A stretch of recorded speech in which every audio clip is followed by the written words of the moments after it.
Monday, July 25th, live from Bleecker Trading in New York City. Join the Bleecker Trading team with the Card Ladder crew for the first annual pre-national party. An industry mixer and trade night hosted by Card Ladder. Monday before National, the first annual industry mixer and trade night. Be there.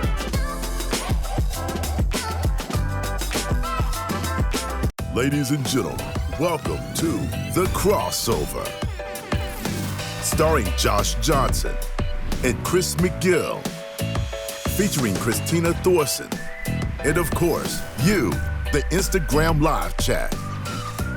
Now, sit back and enjoy this week's edition of The Crossover. Powered by Card Ladder. Yo.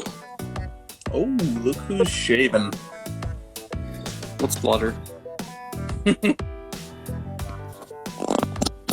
talking about Slaughter. You said first person to the slaughter? Yeah, no, you were not the first person to the slaughter. Were you? Were you the first person to the slaughter? No. First person to the slaughter is going to be Fat Snacks. Or Geo, Tim, and... Their slaughter's on Wednesday. Oof, I saw the scoreboard. It was like Space Jam. That's what it looked like. Yeah. Too bad that scoreboard didn't go up to 1,000. Because we would have broken that too. Okay. Welcome, everybody, to the crossover. Today is Friday, July 22nd. The final crossover before the National next week. And let's do our normal thing. You're not even in the office, so I'm guessing you don't have any mail days. Wrong. Woo! Let's go. Let's do some mail days. I have 5 cards in mine. 5 or 500. One this week. I didn't show it or do a live yet because I haven't graded it, so I'll just save it for crossover. 97, 98, Team Skybox, Rubies, Penny Hardaway. Verified multiple times on the authenticity, so we're good to go. Just gonna grade at National. I'm gonna do the same day service at National. I'm excited about that. Would you care to shill for Team Skybox versus the base set? They're the same like pattern. It's just that like the Team Skybox is like a silver pattern, and then the Series 1 is like the team colors. So I think most people would probably prefer the team colors. I think they have better action shots, and these are kind of more like they're almost like comic book like, you know, they're like more cartoonish. They're just different. I like them both. Yeah, they're really cool. How do you do same day PSA submission? Yeah, so I just went on psacard.com, and then I saw like the National promotion banner on top, clicked it, and then it basically was like, yeah, just fill out a normal, fill out your submission like normal, but there's an option when you're filling it out that says like National, like drop off instead of like, you know, shipping. So you just choose that, and then it says like whether you want to get it at the end of the show or you want it same day, and walks you through those options. Awesome. Okay.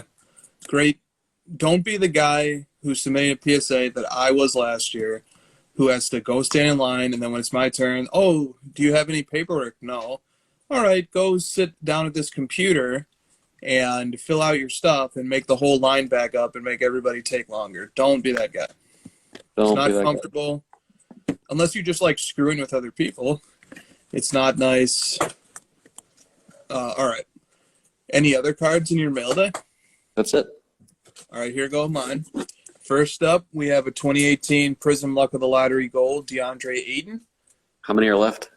This makes 8. And so there are 7 remaining.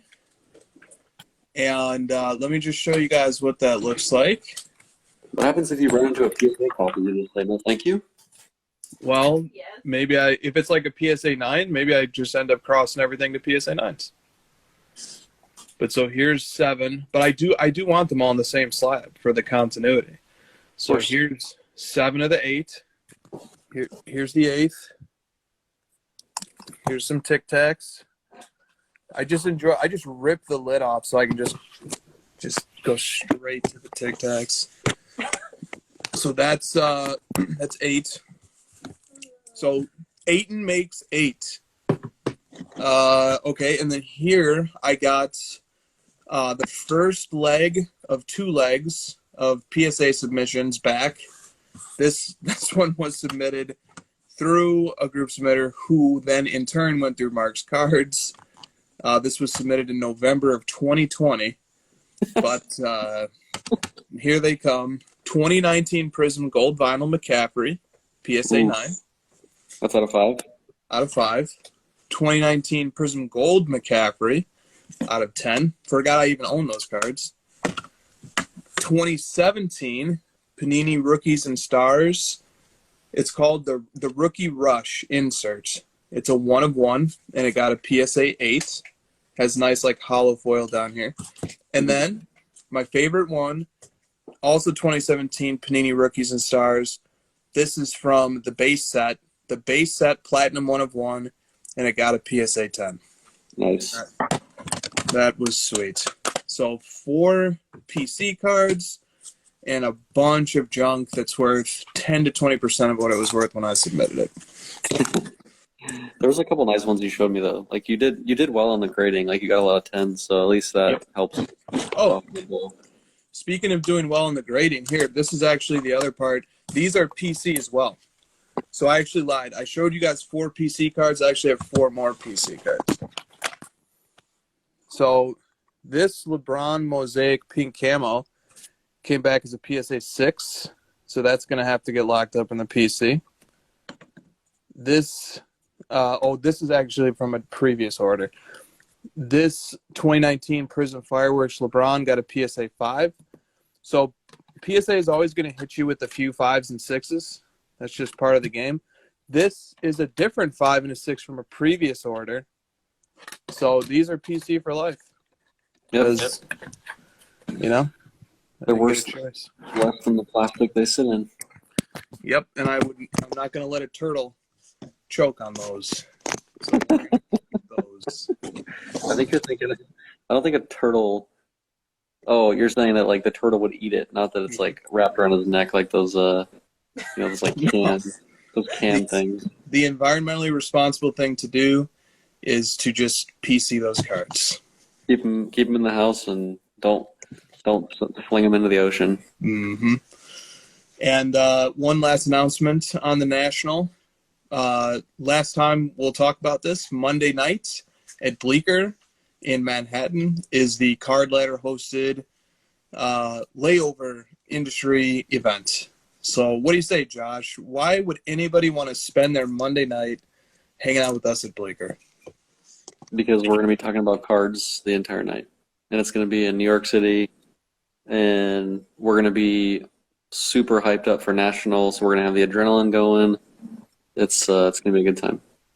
Yeah. Yes, it is. All right. Are you ready for some questions? Do we have any news or updates that we want to provide? There will be some card ladder related promotion going on at the National. Go to the booth 145.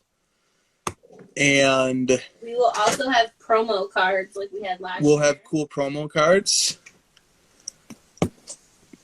Yeah, okay. What else, Josh? Any other announcements? I have one. Yeah. It's more of like a shill for our company and our brand, if you don't mind. Yes, please. No, I wanted to do a shout out for one of our customer. His name is Mark. He messaged us through the feedback, and I handle all the feedback through the app. And he said like he was having issues with his collection. It was like double loading cards or something. And so I messaged him back like, hey, send me some screenshots. Let me see if I can help. We were going back and forth for like a week. There's like a 35 email thread trying to figure this out. And finally we just set up a Zoom today. And I was just working with him on it. And I finally like the light bulb hit of what was wrong. And I was like, I almost like hung up on him. And I was like, I know exactly what it is. I'll fix it in like 2 seconds. Got off the phone with him, fixed it, emailed him, hey, it's fixed. So, if you guys find something, just message us. Message Chris, Christina, me, Card Ladder, and we'll just like figure it out. Because when something like that comes up, it's usually not just you. It's usually like a bunch of people, and usually people maybe don't feel like they don't want to bother us or whatever. But once we fix it for one person, it gets fixed for everybody. So I was excited, and shout out to Mark for helping us figure that out. Nice. Big shout out to Mark. You Thanks, Mark. if it's something soccer related, I would just bypass Christine and myself and just go right to Josh. Just pro tip. Pro tip. All right. Let's go to some questions because there's a boatload of questions this week. Yep. Let's go. We're going to start with Drake's PC. I think it's time he got pole position. He's got a few questions, so he's going the shotgun approach. One of them's got to be the poll. He said, I loved Josh's analysis of the PWCC Premier auction with so many people saving money for the National next week. Do you think many of the cards went too cheap in the PWCC Premier last night? Or do you feel like the auction results are an accurate representation of the current market? Similarly, I get that people are saving for the National. However, many of the cards being sold are as good as or sometimes better than cards you will see in Atlantic City. So that said, is saving for the National overrated? Oh, yeah, of course. You gave me this pep talk last night. I was like, oh, I passed on a card because I'm saving for National. And you're like, that was what? Isn't that like your favorite card right now? Yeah, well. So there's definitely some of that happening, but I feel like it's more so just it would have happened anyway, but that's impossible to know. I mean, just given what we're seeing around on other sales that come through, it feels like it's about right. So I don't know that living up for the National mattered too much. Yeah, I think that's right. Especially like maybe on like the super duper high end stuff. I don't even know if you want to take the risk of waiting, like, there's a $50,000 card that I really want a PWCC Premier, but maybe I'll just stumble into a different $50,000 card I want at the National. I don't think that's. I don't know. Let me. Can we just do this? Like, I pulled up in Card Ladder, the PWCC results from last night. And I'll just do a quick scroll and maybe point out some interesting stuff. The LeBron Exquisite RPA BGS9, which had a nice patch, sold for $1.2 million, and that's a higher sale than recently. The last two sales were 1.09 and 1.06, but they had weaker patches. The MJ PMG Red continues to be a weird outlier these last few months. Sold for it's like the only card doing well. Yeah. This is a really neat card, an 09 NT Curry with, a modest patch, but that's good. That's good news for this card. Yep. This 09 Curry Century Gold out of 25 sold for $408,000. Do you have any comments on that one? I mean, I was looking at like the next one too, where there's, a few in a row here, really low numbered, not 99 copies of these, Hall of Fame guys, RPAs. Well, in that same vein, I think we can probably say Mahomes is going to be a Hall of Fame guy. He had two of the more obscure NT parallels sell. This one went for $288,000. Nike swoosh out of 2. It's called the Red Branded Parallel. Didn't even know that existed. Neither did I. And then also this one out of 5, the Black Parallel out of 5. That's also cool. went for $288,000 as a BGS9 with a really cool patch. How about this sale? $264K for this Tom Brady 2012 Prism Gold, the first sale on the books of this card. Yeah. I mean, I had a couple people ask, like, was that like what you expected? I don't know what I expected. I mean, anything from like 100 to 500, I would have been like, sure. That card literally is never sold, so we can't, that's kind of the beauty of these rare cards, and you talk about this a lot, is like, the price is just kind of made up. It's just who wants it the most, These cards don't sell, so what are you going to do? Yeah. Yep. And some were comparing it, though, maybe as a comp was the LeBron. Right. It went for around $600,000 last year. But that one was like, that one I know for a fact was like two people just absolutely duking it out. And I don't know what happened on this one. So like, again, on a rare card like that, all it takes is two people duking it out and it sells for 2x something that, conceivably could have been the same value as this. We don't know. Yeah. Okay. We got some cool exquisite MJ and LeBron stuff that went strong. This LeBron actually set an all-time high for the grade, $250,000. Wow.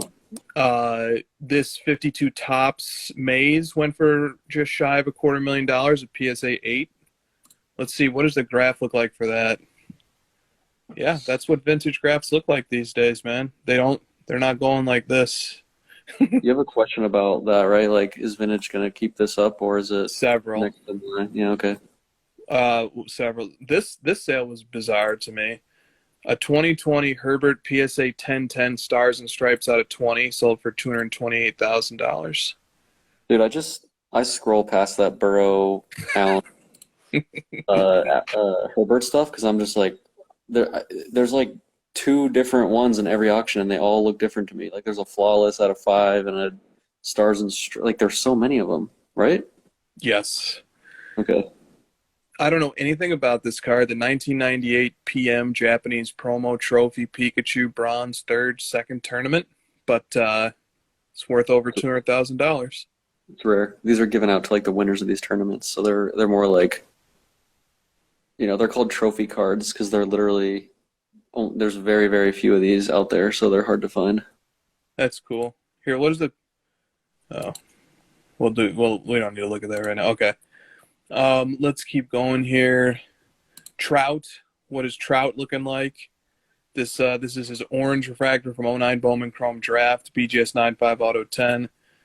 And the chart for that card looks like this. It peaked at about 270. It's at 180. Yeah, that's about everything right now. Everything in that price range. Yep. Oh, this was interesting too. The Jordan Fleer PSA 10, which is not very well centered left to right. Yep. Relative to what you'd expect out of a 10. It sold for $192,000. Chart for that card looks like this. What's that one that was like that PSA S or whatever, or Yes, PWCC.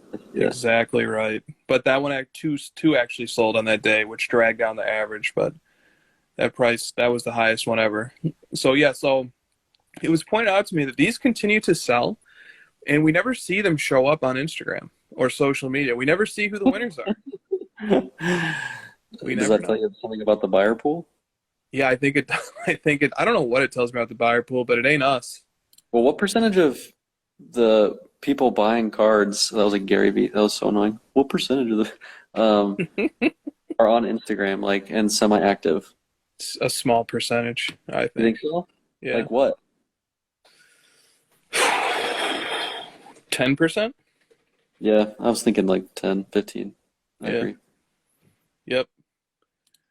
Okay. Let's wrap this up here. But there's also we got a question about this. Might as well talk about it now. So this was a BGS 95 Auto 9, and the patch apparently is highly suspect. I'm not an expert on that topic, but had a few people write in and note that there's a lot of questions about the legitimacy of that patch.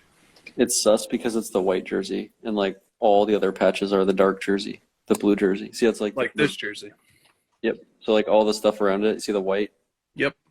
And whenever there's the holes, that's indicating the jersey part of it. So that's like the color of the jersey, and they're usually the dark ones, and this one's white. So I think, you know how the patch stuff is, man. Like, and I'm no expert on it, so I'm never the guy that's like, oh, it's 100% fake or real. I just know that like on something like that, there's that much smoke. Enough people just kind of get scared, and they just rather not deal with it, and it just makes the price go down.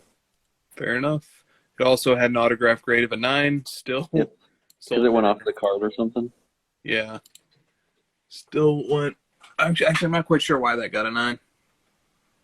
Maybe a little fuzzy right there, a little smudged. Okay. So that still went for a big number.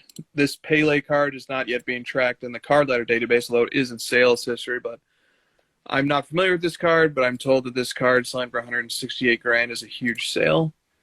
The one other thing I wanted to get to here, this was cool. You pointed this out in your recap. This PSA 10 Pop 2 Dwayne Wade, our exquisite RPA, went for $144,000.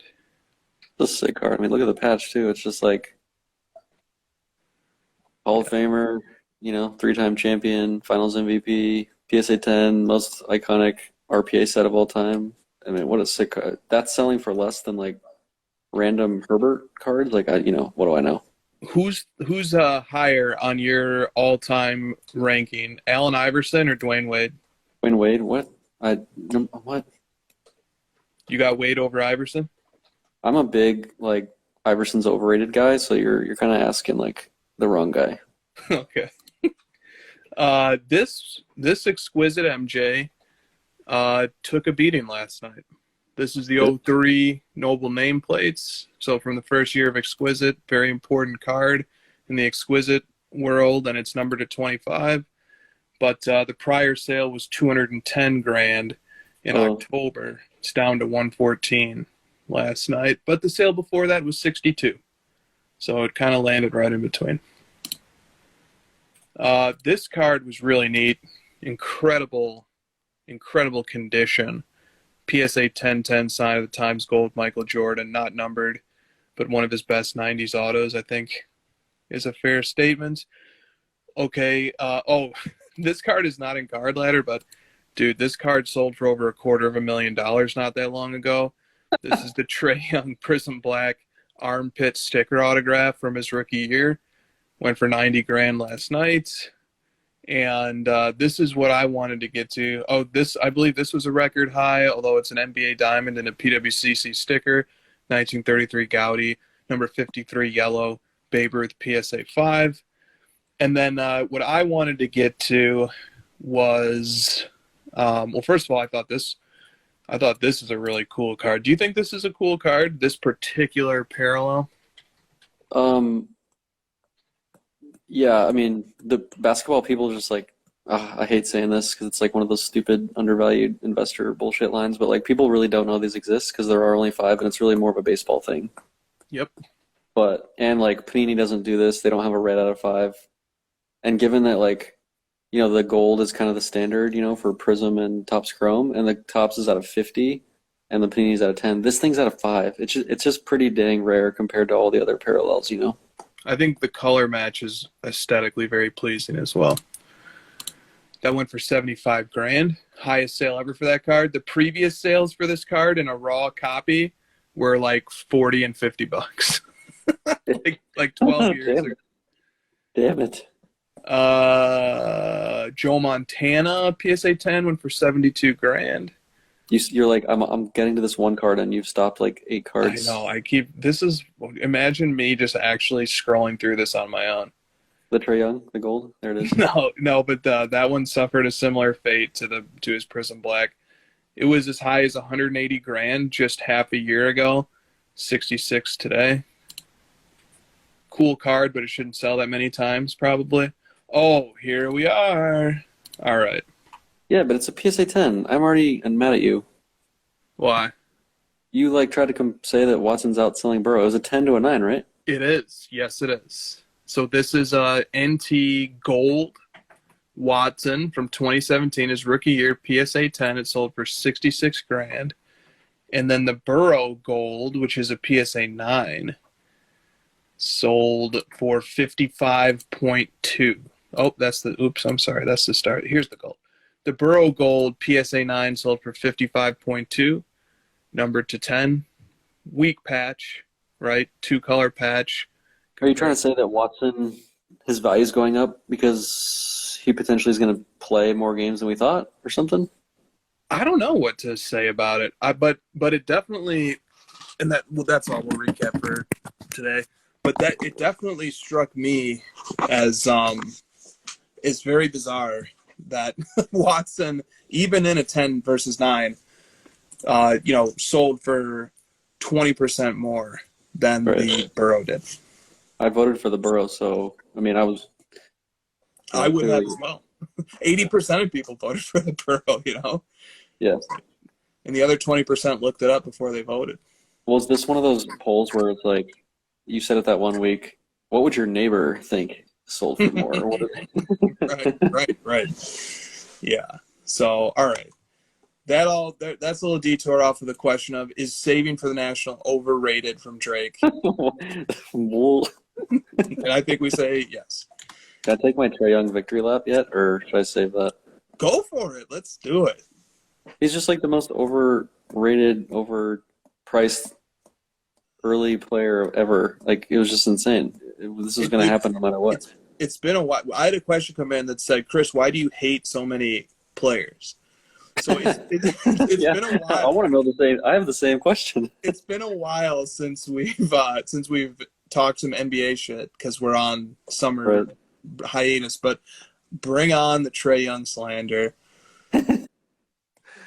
Aren't you worried that they might be a little good this year? Do they have DeJounte Murray now? Am I worried? No.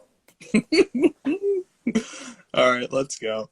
Next question. This comes from Northwoods Card Collector.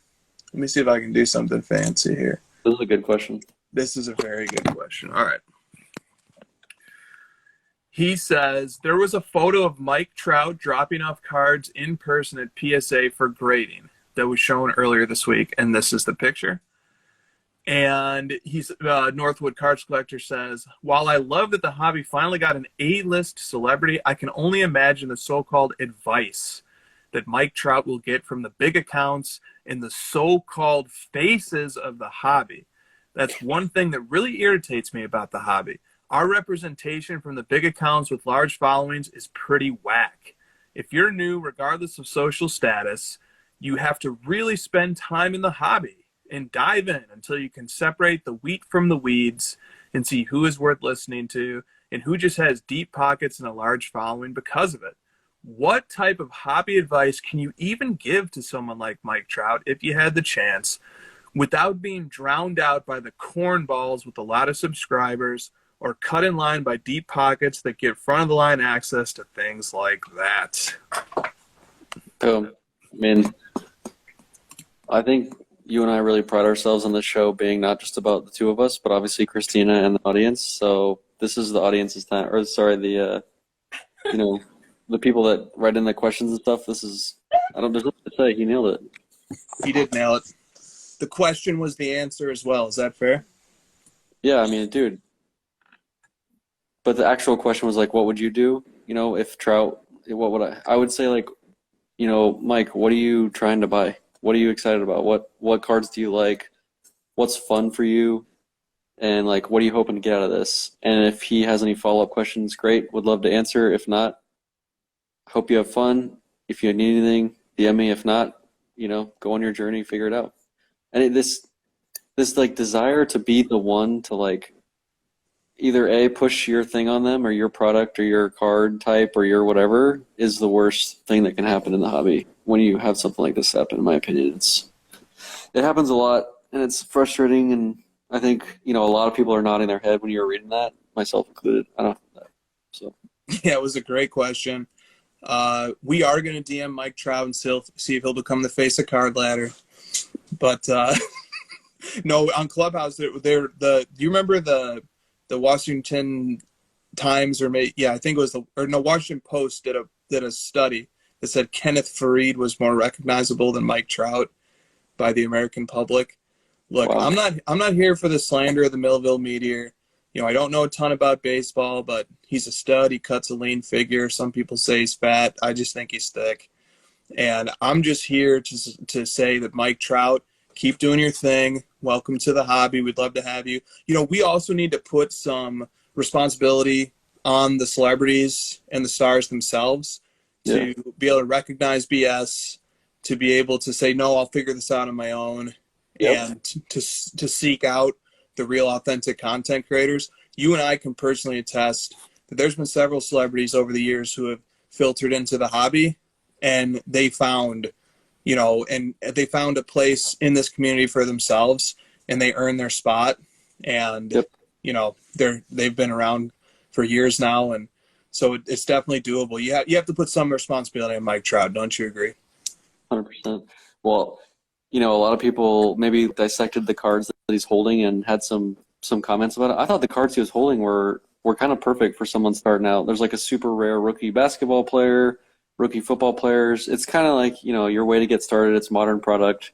People might be shouting at him, oh, you should be buying vintage baseball. What if he doesn't like vintage baseball? Maybe he likes ripping new product and buying some of the really random rare rookies. So if that's what he wants to start with, maybe he'll evolve over time. We don't know. I thought it was, what did you think of the cards he was holding? I thought they were neat. So there's a 101, dude. Yeah, no, I was so excited because one of the two cards he has is a Franz Wagner Prism Black Shimmer Rookie 1 of 1. And then in the other hand, he's got a Zach Wilson, Trevor Lawrence dual autograph card. So that's pretty cool. And then this is a PSA mag that he's got. Isn't it? He's not, dropping like $1 million on cards right away. Yeah, no, he's taking his time, and collecting some great players. I just like what he's doing. I like it. Let's go, Trout. After all, he is like kind of the analytics goat of this era of baseball, so it only makes sense he's going to make some smart purchases in the card hobby as well, right? We'll be buying Jokic any minute now. You better watch out. I'm just waiting for my man, Trout. Mike, hit me up, man. I got a player I need to put you on to, dude. I need you to help me hype and show it up, right? I got the U of basketball, Mike. So the U of basket. All right, let's go. All right, next question from Lameme James. Speaking of terrible hobby influencers with huge accounts, Lameme James says, "Do you know this guy has 25,000 followers? By the way, and he's shadow banned. How does he do it? Can't even search him. How does he do it? I don't. Can't even search him. That's how much influence that guy has." Well, Lameme, I know you have to type in his whole name, including the underscore. You were the first underscore. I came in and then Lameme James. All right. He says, how do I go about getting an SGC, PWCC, or collectible sponsorship bag? Cards ain't cheap. Don't ask me. This is a Christina question. That's right. Do you want to sponsor Lameme James? Yeah. Well, we may have just made a big business decision live. This is one of those things where I'm like, put in your request to Christina, and it'll just like be at your, the foot of your hotel door or something. Like it'll just be there. I don't know how. It's funny because someone messaged me today, Josh, and they were like, how do I get something from Card Ladder? And they were looking for an invitation to something. And I was like, you just did. And they were like, what? And I was like, well, you messaged me. And he was like, oh, that's funny because I messaged Josh yesterday and he was like, don't you know better than to message me about things like this? So it was Chris, wasn't it? That was Chris. Was. I didn't even, I barely even registered what he was asking me. He's like, I just saw like event and, ticket. And I was like, just what? Ask Christina. What are you doing, bro? Yeah. Yeah. So look, also I'm putting that question out there because maybe Lameme actually, his services might be available. We already know he's a huge shill for PSA. So maybe, there's an opportunity to be struck. Too late. I'm already messaging him. Lameme James is highly influential in this hobby.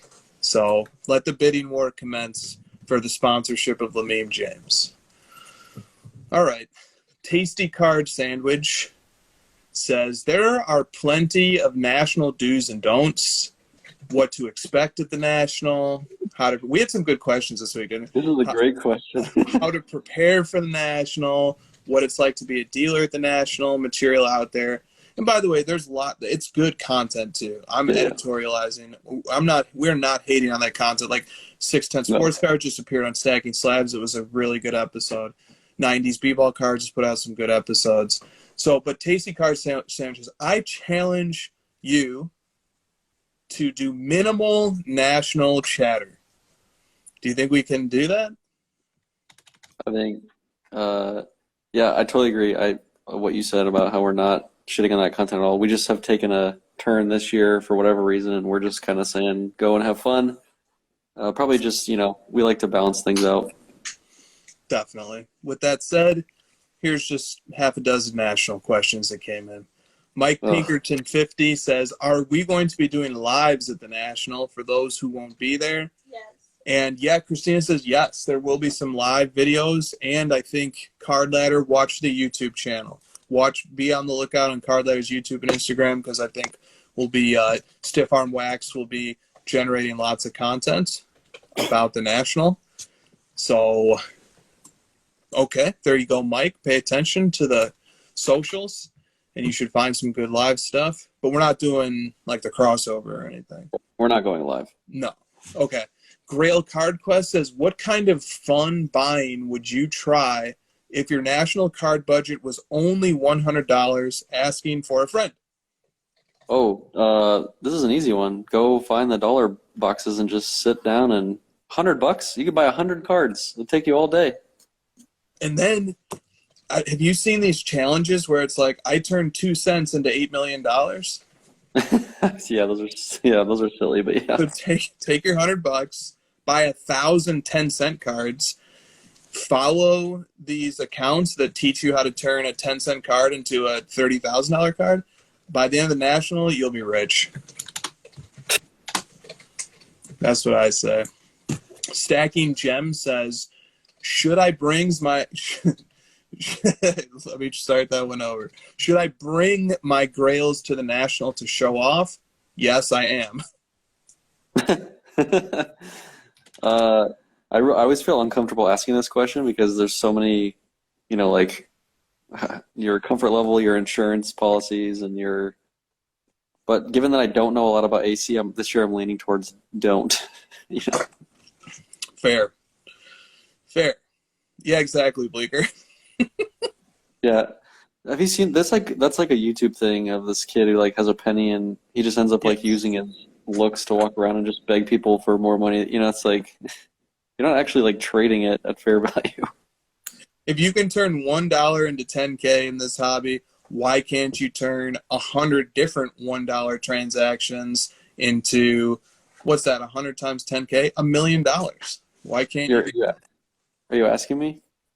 Because you and me both know what the fuck is up YouTube. It is very possible in this era of influencer content. We need to make that mainstream. What the fuck? Go ahead, Christina. I was just gonna say, well, like, YouTube's just not real. Like, just because they say, like, I wasn't paying attention for half of this, so very well could be that you guys already said this, but welcome to Christina's part of the show. She doesn't pay attention, and then just like meetings, and then repeats things that the boys have already said. That does happen. It's not real. Like, just because they say they're trading it for $10 doesn't mean they didn't throw them a couple hundred on the side off camera. Wow. Okay. Like, thank you. So, you already said that? Christina lets us know that not everything you see on YouTube is 100% real. This is the YouTube thumbnail. All right. Dillick Card says, are there sellers that you guys know from other sports card shows that you look forward to doing deals with at the National based on cards that they have or that you find that they just have great prices? Oh, I'm terrible at this, but I always say MC Sports Card, Mike's, because I always end up, I haven't done a deal with him in a while, but I used to do lots of deals with him, so. Yeah. Yep. That's a good answer. There's so many dealers, though, man. Maybe try and find Grant Slayton's display case if they'll have one, just because there'll be awesome cards in it. And he'll be next to Eric by Nice Cards. He's always got nice stuff, too. There you go. Okay. Mad City Collector says, when do you think we'll be able to attend the National in the metaverse? Ugh, God. Fancy Zoom? All right. Yeah, that's good. Okay. Northwoods Card Collector says, just for fun, imagine this scenario. You just found a magic lamp at the National, and inside is the hobby genie. Instead of 3 wishes, he tells Chris, Josh, and Christina that you each get 1. Only 2 rules. You cannot wish for more wishes, and you can't wish to know the location of the 2017 Prism Black Finite McCaffrey. I don't know why I get singled out with one of the rules. What would you wish for from the hobby genie? Well, it sounds like you're the only one that doesn't get the card you want, so I get to pick my Gem Master Penny Hardaway. All right. Josh wishes for the Gem Masters Penny Hardaway, 1998-99. I got targeted because the first rule is you can't wish for more wishes, which we all know from previous crossovers would be my first, like, my only wish. I guess I would wish for everyone else to disappear so that I could go around the show by myself and look at all the cards and find the cards I want before anyone else can. I thought she was going to, like, really take the high road and be like, I wish everyone else to have a happy, great show. That's what I thought, too. Find all the cards that they want. Well, you know what I pictured after she said to the end? I pictured the Grinch, like with a big old sack in the back of. She's like, oh look, nobody's here. Let me just steal everything. I would pay for the stuff I find. Like, I'm not trying to steal it. I'm just saying, like I would wish for my time. Wait, no. And it's funny because I really thought, like, maybe I'll wish for an extra day at National for everyone to enjoy more. But I was like, no, fuck everyone else. This is about me. She did that Michael Scott thing where she started a sentence, she didn't quite know where it was going to end, but she just found her way. Like, never, under any circumstance, ever. No matter who you are, where you are. I know. So she's walking around. She finds the card she wants. Everyone's frozen, right? They're all, like, standing still. She, like, is sitting in front of the one that she's decided this is the one. She claps her hands, and then everyone starts moving, and the dealer's like, whoa, where'd you come from? I would also tie some people's shoelaces together. Or pants some people while, like, I was walking around. So that, like, goes into, like, sexual harassment, I think. And I'm learning now that, like, that's not a good thing. So, let's not pants people. Just tie their shoelaces together. Good. Hashtag shoelaces instead of pantsing. Yeah. Chris, just say the Luca Black Prism. He left that one, he lobbed it up for you. Super lobbed it up. Sports Card Stallion, Alex in the chat already said it. We'll just take the Luca Prism Black 1 of 1. We won't be too greedy. We'll just take that, call it a day. How about this? And then we get a fourth wish, and we all just wish everybody has a happy time at the National, safe time.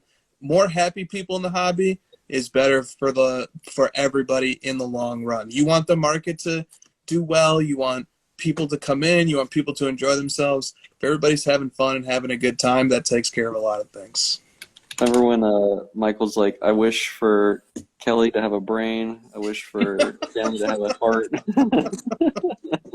I was thinking of that when you were talking. I was like, I wish for, I'm picking out, people in the hobby. I wish for them to have a brain.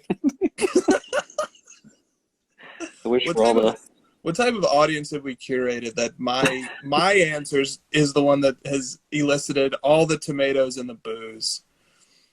Yeah. That's right. That's also what I wish for. No kids and no dentists. I think you're just on this, like, Frasier thing where you're trying to, like, be all uppity with us right now. And it's just like, boo, Frasier. Wait, if we actually start watching that show again, the only reason it's not in the rotation right now is just because it's not on Netflix.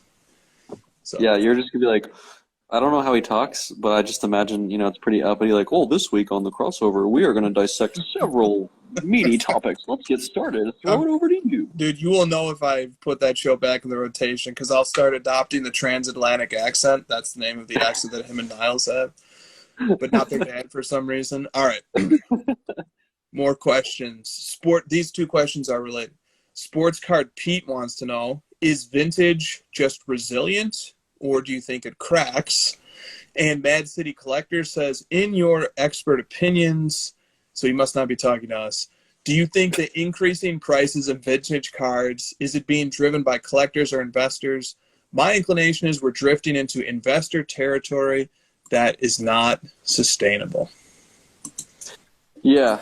I mean, I am the Grinch, so I'm going to say we're getting toward the overhype phase of vintage. Like, it's and the reason I say that is because I've seen a lot more content talk about it, and I've seen people say the phrase, like, vintage is safe, and it's like, this is the one that can't lose. Everything else is going down except vintage. And it's like, that sounds great in theory, but nothing is impervious to, market conditions. So maybe I'm wrong. Maybe vintage will be the one to stand through, and I can be wrong, but it feels like it's getting closer to the latter.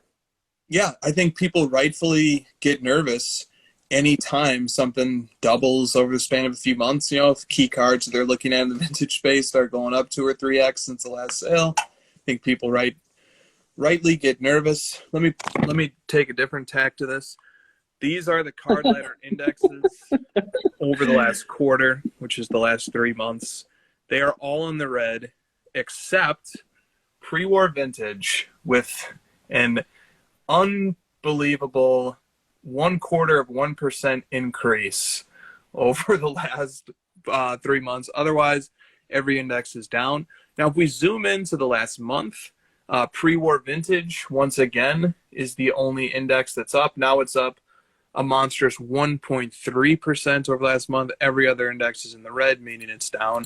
And then if you go to weekly, this is kind of interesting. If you take the weekly approach, we actually have 8 indexes that are in the green, which is pretty interesting to see. Nice to see some green on the card ladder index screens, which have been blood red for the last handful of months. But let's zoom in a little bit further. So what is pre-war vintage? Pre-war vintage is cards released from 1945 and earlier. And if we kind of like take a look at what this chart looks like over the last 2 years, it's up 4x. The category is up 4x. That's a huge jump. That would make me a little bit nervous. Most things have corrected a bit more than that. If we take a look at vintage over the last 2 years, vintage is up 3.5x over the last 2 years. This is cards between 1946 and 1983. So there's some of the data. Yeah, and are you noticing more of like the influencer content is moving towards vintage? Yes. Yeah. Yep. Like, oh, F1's over now apparently, and now we're on to vintage.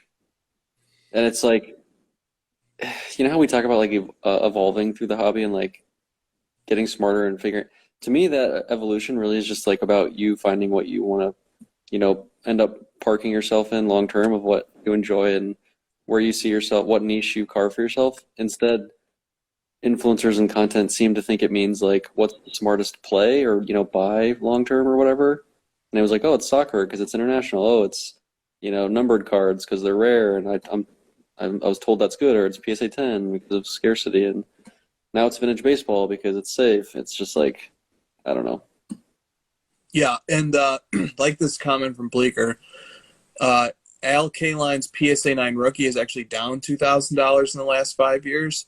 So that's another sign that perhaps points towards more investor-oriented, more influencer-oriented approaches are coming into the vintage and the pre-war vintage category, because they're going to focus on only the super big names, the super popular, the super iconic. They're going to focus on your Mickey Mantle, and they're not going to get deep enough to find Al Kaline or some of these other guys, Al Kaline. So that's a good point. Yeah, I think that's interesting. So you can't even really throw all of vintage into the same bucket. You want to start breaking it down even further from there. We have a pretty decent mix of players in the vintage, like in our indexes, that you could say encompass that full range of players, or is it mostly like the Hall of Famer guys? It's definitely skewed towards the bigger names. Got it. But we do have some obscure, custom, relatively obscure, but custom indexes. There's your chance. Definitely. Make your own, like, it could be the bum vintage baseball player index. Yep, I agree. So Sasha P. Card says, aside from dollar value, this is Sasha P., not Sasha T. Oh, I got really excited there. Aside from dollar value, how do you determine the top 10 cards of a player? Just kidding, Sasha P. I'm still excited. How do you determine the top 10 cards of a player? Mm-hmm. I'm assuming this is kind of leaning towards, you know, like what are like the key primary cards for that player versus like my top 10 favorite looking ones. Mm-hmm. That's a good question. That's kind of a tough one, isn't it? Do you have anything?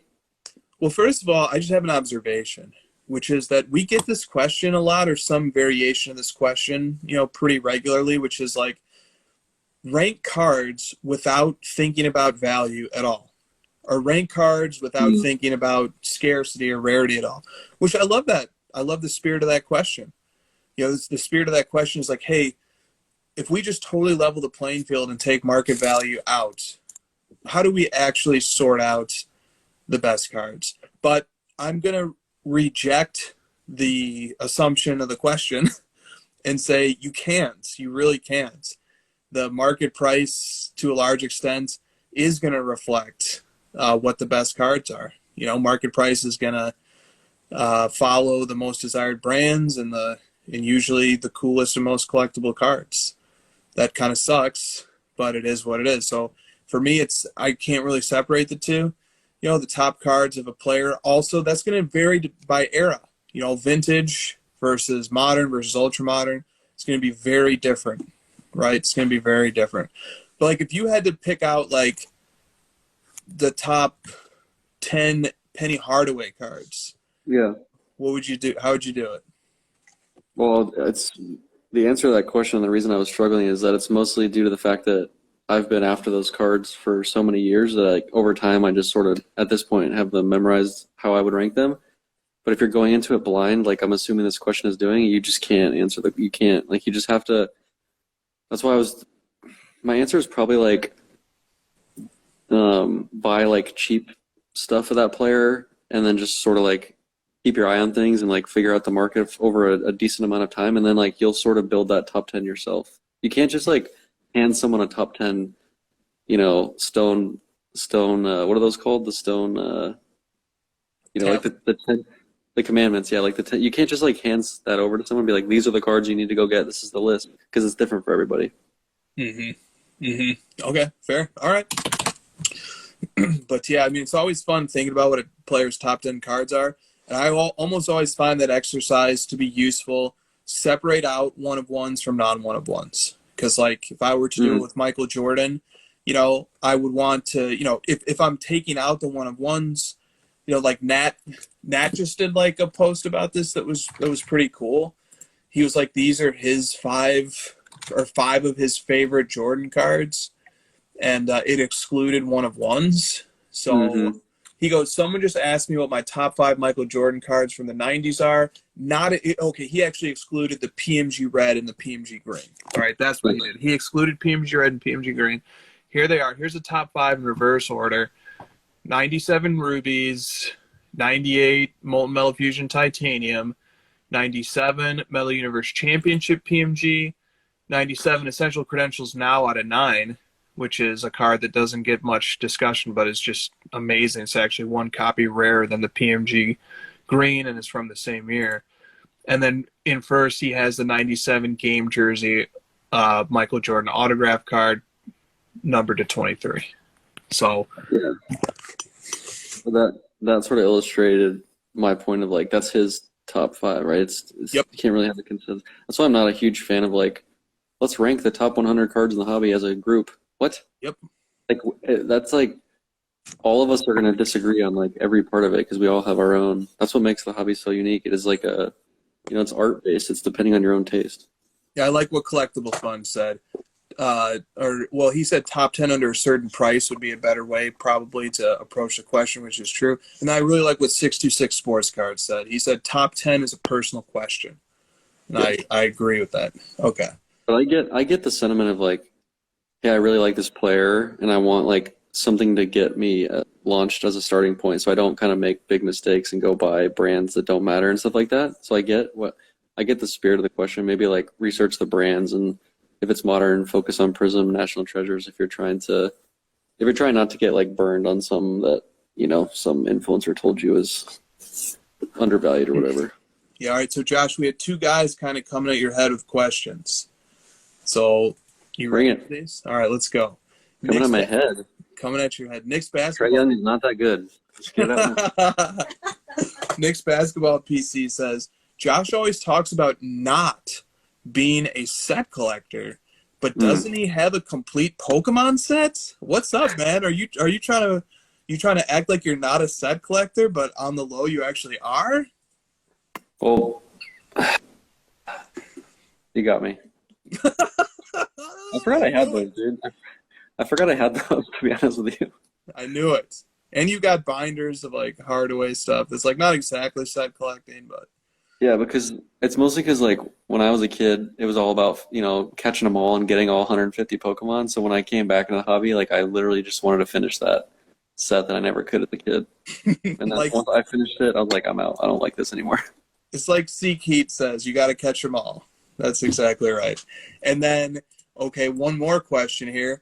And I put these questions back to back because of the the contrast that they provide.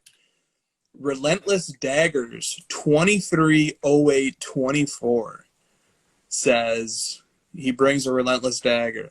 He said Josh said I'm stacking slabs that he sells cards when he gets bored of them. This does not seem to be a collector trait. So what do you say, said collector? Are you is this actually a double agent move here? Are you actually not a set collector, not a collector at all, because you sell cards when you get bored of them? Doesn't a true flipper sells them when the card is peaking at the top right before the dump? When they're not bored of them. When you're not bored of them, you're actually like, you're selling them when it's hot so you can make money and you can move on and you can fucking reinvest your money and diversify your portfolio. When you're a collector, it's all about how much joy you get out of the cards, and when that joy goes away, you get rid of them. I think I even said on that show, or I said it more recently, when I make that decision, I'm like not even worried about getting max dollar or like sending it to an auction house. I just want it gone. Like I'll just send it to eBay myself. 99 cents. See you later. Right on. All right. Drake's PC back with another question for us. He says, over the last couple of weeks, you mentioned sets like Metal Universe not being loved at release. Not asking you to name anything, but do you think there are similar products released over the last 10 to 15 years? Fucking Drake. He always tries to get one by us. What's the next PMG? Yeah, that may follow the same path as Metal Universe, or has everything been discovered? You go first, sucker. Yeah, the one that came to my mind was Spectra. I think that Spectra has always been an expensive box that people pay for upon release. I always thought the cards looked really cool. I always, they were like thicker, really nice stock, but still like, in my Prism optic lane. And I don't know, I just always liked them. I always thought Spectra were cool, really cool cards. So, that would be a brand that I would name. But look, you're listening to my mouth right now say things, Drake. If you go over to Card Ladder Showcase and you look at what's in my collection, you're not going to see very much Spectra stuff at all. So that's what I'm just like making something up on the spot here, because I have always kind of admired Spectra, but I've never admired it enough to say spend my hard-earned Prism dollars on Spectra. I think they say put your money where your mouth is, Chris. Yeah. Good. You gave me some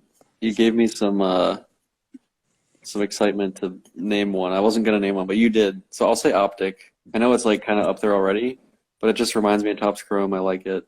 I don't own any Optic cards either, so same deal. Right on. Go ahead, Christina. I just want to say, I think that there's always room to, for cards to be discovered later, because even if, there's a group of people who like something, they could fall out of favor or get lost because there's so many different products that come out, get lost in the shuffle of new releases that, who knows in 20 years what people will look back at and be like, this is an amazing looking card. I want to collect this, and then it catches on. So I think that, to say, everything's been discovered, even if it's been, even if it has been discovered, it could still be rediscovered. That's a great point by Christina, and look. Why are you laughing, then? Because my nemesis on Wednesday just said, would I rather win the 3-on-3 game or be tickled by Nikola Jokic? Your nemesis? And I know what the answer is. And I brought up some visual aids, right? Because look, I've got a pile of cards here sitting on my desk of cards that I'm going to get graded at the National. And so we actually have some examples of some of the cards that we were talking about here. So let me see. Okay, so good. So we just talked about Optic. Right, got a nice McCaffrey Optic ready to grade. This is a nice looking card. This is the Optic Gold Vinyl 1/1. I can get behind this card for sure. That's one of the reasons I like Optic, is they have a nod to the 1/1 Superfractor. Yes, and Prism bastardizes the Gold Vinyl, and makes it out of 5. Here's a Frankie Smokes Optic Gold Vinyl 1 of 1 as well. Is there a black optic out of 1, or is it like a There 30? is. There is. Yes, there is. That's ruined. Yeah. And then I do have a Spectre card on the desk. Also a Gold Vinyl 1 of 1. So Spectre has Gold Vinyl 1 of 1s. These are thick cards, which is really cool. And then Shay Wave Vlogs in the chat says, Kaboom will not be the next PMG. It never was meant to be. Well, we've got a green Kaboom waiting to get graded as well. Just for you, Shay. That's what made me think to reach into my pile. Moving on. JGB Collectibles Jose says, if the Michael Jordan 1986 Fleer PSA 10 was a Pop 1, where would you rank its value? It would be the highest valued card of all time. I think so. Like the market cap for that card, I looked this up in anticipation of this question. The market cap for that card after yesterday's sale is $63 million. And the 192K sale. PSA 10? For the PSA 10. Only a PSA 10. Wow. There's your answer. Well, and so the Mantle PSA 9 has a market cap, the Mantle PSA 9 has a market cap that's tough to calculate because it hasn't sold a lot. But the card ladder market cap for that card is Let me do it. Hold on. Don't tell me. Okay. 78 million. 78 million, yes, because the card ladder value puts it at 13. 13 million for that card. And so the PSA 10, let's say that's a $25 million card. The market cap is 75 million, or maybe it's a $30 million card. So the market cap is 90 million because it's a Pop 3.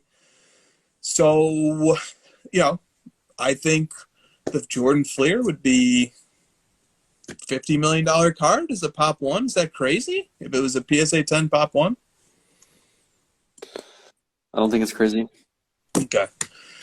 Trading Card Chick says, to you, what's up, Becca? She says, to you, what, and I'm bringing you into this as well because I think you might have the best take here. To you, what is the ugliest card? The ugliest card. You're not going to want to hear my answer. Oh, my God. Don't you dare. Don't you dare. Me? What is it, Josh? Yeah, I want to hear it. I have to hear it. Oh, I just have like this burning rage of hate against the really weird parallels of 2018 Prism Lucas. Oh, yeah, that's fine. Like which one? Like the green neon green gas pulsar? spray, and like the bronze or whatever. Like just all of them. Like I just get so sick looking at them. You really hate looking at those? There's just so many, and I got really triggered 2 years ago when all the random colors started selling for 100K and stuff. I was like, this is so silly. What do you think about that? Terrible. You don't like that? I do not. It doesn't make any sense. But it's numbered to 5, bro. If it was numbered to 1 million, I would. It's like, who cares? It's so weird. I don't know. I think that green and the blue look pretty nice. It looks like their city jersey from 2019. Lamim James loves this card as well, so. Well, he also likes Trae Young. We don't agree on much. He likes Chipotle now. We're sponsoring him now. As of this episode of Crossover, he is now a Card Ladder sponsored artist. Shortest relationship ever in the hobby. Yeah, I hope he likes getting paid in Chipotle gift cards. He probably does, actually. All right, Christina, what's your vote? Kabooms. Easy. What? The worst looking card? They don't even Have you seen some of those 2013 Kabooms? Yes, they do look bad. Yeah, the 2013s are terrible. Yeah. All right, Chris. Come on. I don't know, man. I tried to think about this so hard, but I'm such a positive guy. Nope. This is Christina. Throw something at him or something. No, I don't care. You got to say something. I'm just so positive. You are not. Dude, honestly, okay, Frazier, just say something. There's so many. There's so many RPAs that have come out in the last 5 to 10 years that, are in a product that shouldn't have RPAs. It's just so fucking busy. It's so, the patch is just ridiculous. What are you fucking laughing at? I have one. All right, go ahead. The LeBron triple logo, man. I think that's an ugly card. I did. Going for blood. I'm choking. He's like, it's barely, like, you can Wow. barely tell it's LeBron because his pictures are so small. Like, I just think it's an ugly card. What's that? Chris, what do the kids say? She chose violence? Is that the meme thing? I woke up and chose violence. Yeah, she woke up and chose... Come on, just name a specific one. Fucking, you can't just say like, oh, some RPAs. Look, I hate the fucking Spectra RPAs. Spectra was your favorite product. I know. I like Spectra. I think they have cool cards. This actually isn't even that bad looking of a Spectra RPA. It's actually a nice looking one. But some of the Spectra RPAs are so fucking busy. Wait, I got one. There's so many colors. Like come on. Oh my god, what the fuck is that? Okay, now I'm on a fucking roll. You know The what? tie-dye. You know what I hate even more than the Spectra RPAs? I hate the Select RPAs. The sticker auto patch with a tie-dye. That exists. Look for like a Mahomes tie-dye Select sticker RPA. I found a card that we will both fucking hate tremendously. This is a 2017 So bad. Select RPA. Oh my god. So rookie It's card. green. And dude, look, this card sold for $32,000.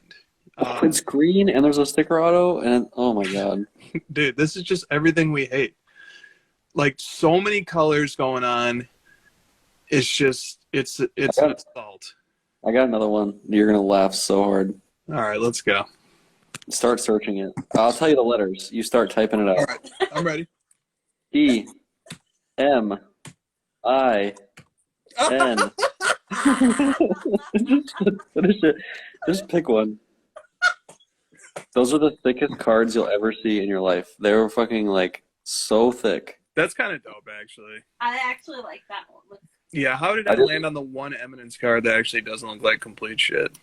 Well, just like when I saw them in person, sorting by price. Yeah, they were so thick that I was like, "What am I looking at?" Yeah, they definitely verge on kind of being tacky. No, that's select one. I think you should just like screenshot that green Mahomes that you found. I think, man, we just like if we pissed off enough people in the hobby before tonight, we're just gonna send them over the edge. Dude, Eminence is a high end. Eminence is like a rich guy's concept of a high end product. Oh, you just nailed it, bro. Yes. You did. It's like you're totally right. All right. What about we just lost like 25 people. Oh, our live went from 120 to 85 because they're like, fuck, I have that card. Fuck these guys. Fucking white teeth and fucking douchebags. Oh man, we definitely chose violence today. That's a great one. I woke up and chose violence today. I don't even like Mike has like some ideas in the chat, but I don't even count those as cards. So Jordan says leaf. You are too spicy.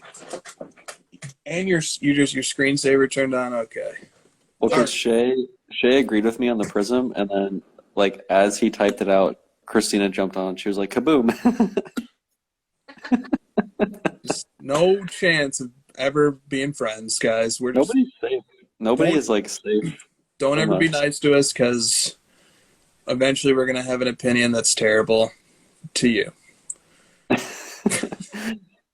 Someone deserves to have like a roast of the crossover where they just like totally shit on all of our stuff. And we just have to take it. Like, you know what I'm saying? That's what it needs. Because it's like we get to all the take, we get to have all the opinions. Maybe somebody could volunteer. We could have somebody come on one day, and they can just take the top screen, and we just have to sit down below and get roasted. You know who would be good at hosting it? Who? Mike Gio. Yeah, he'd be a little too good. We should warm up with somebody a little less good. no. So he could like, you and I have to sit on one screen, and then he brings in like one person at a time who has their They're or grievances, Jordan. like Festivus, like just an airing of grievances. Jordan would be good too.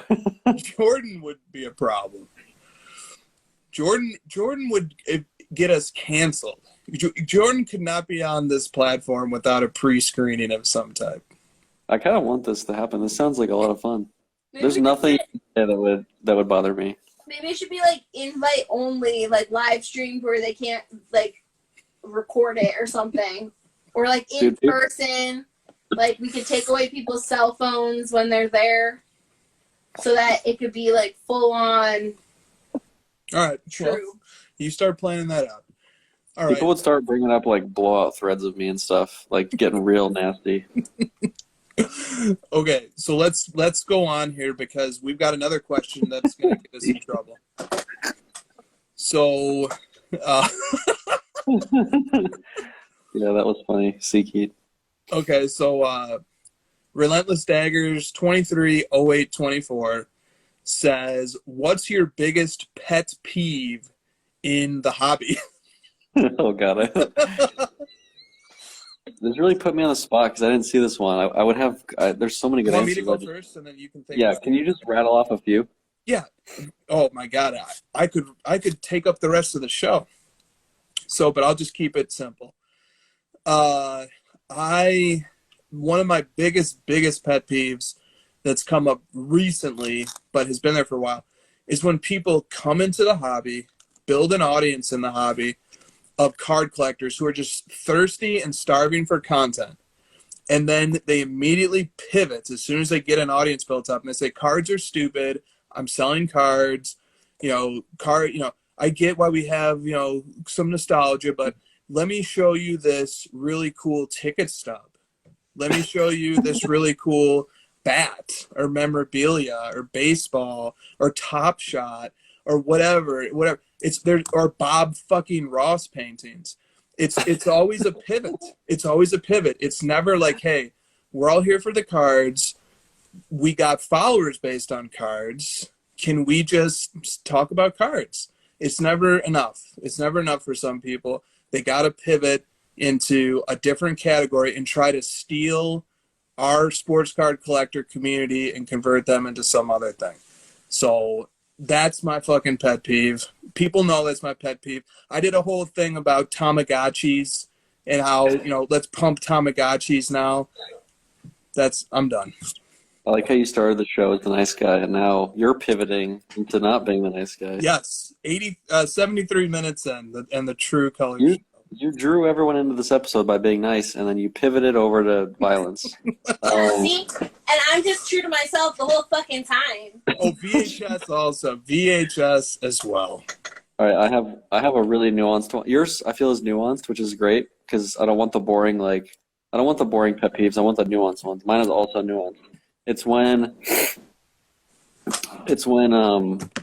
a player's value, like their overall market, is going up, and it goes up a lot, and people are like, they finally are getting their due. They're still undervalued. I think this player has been overlooked. It's usually Kobe.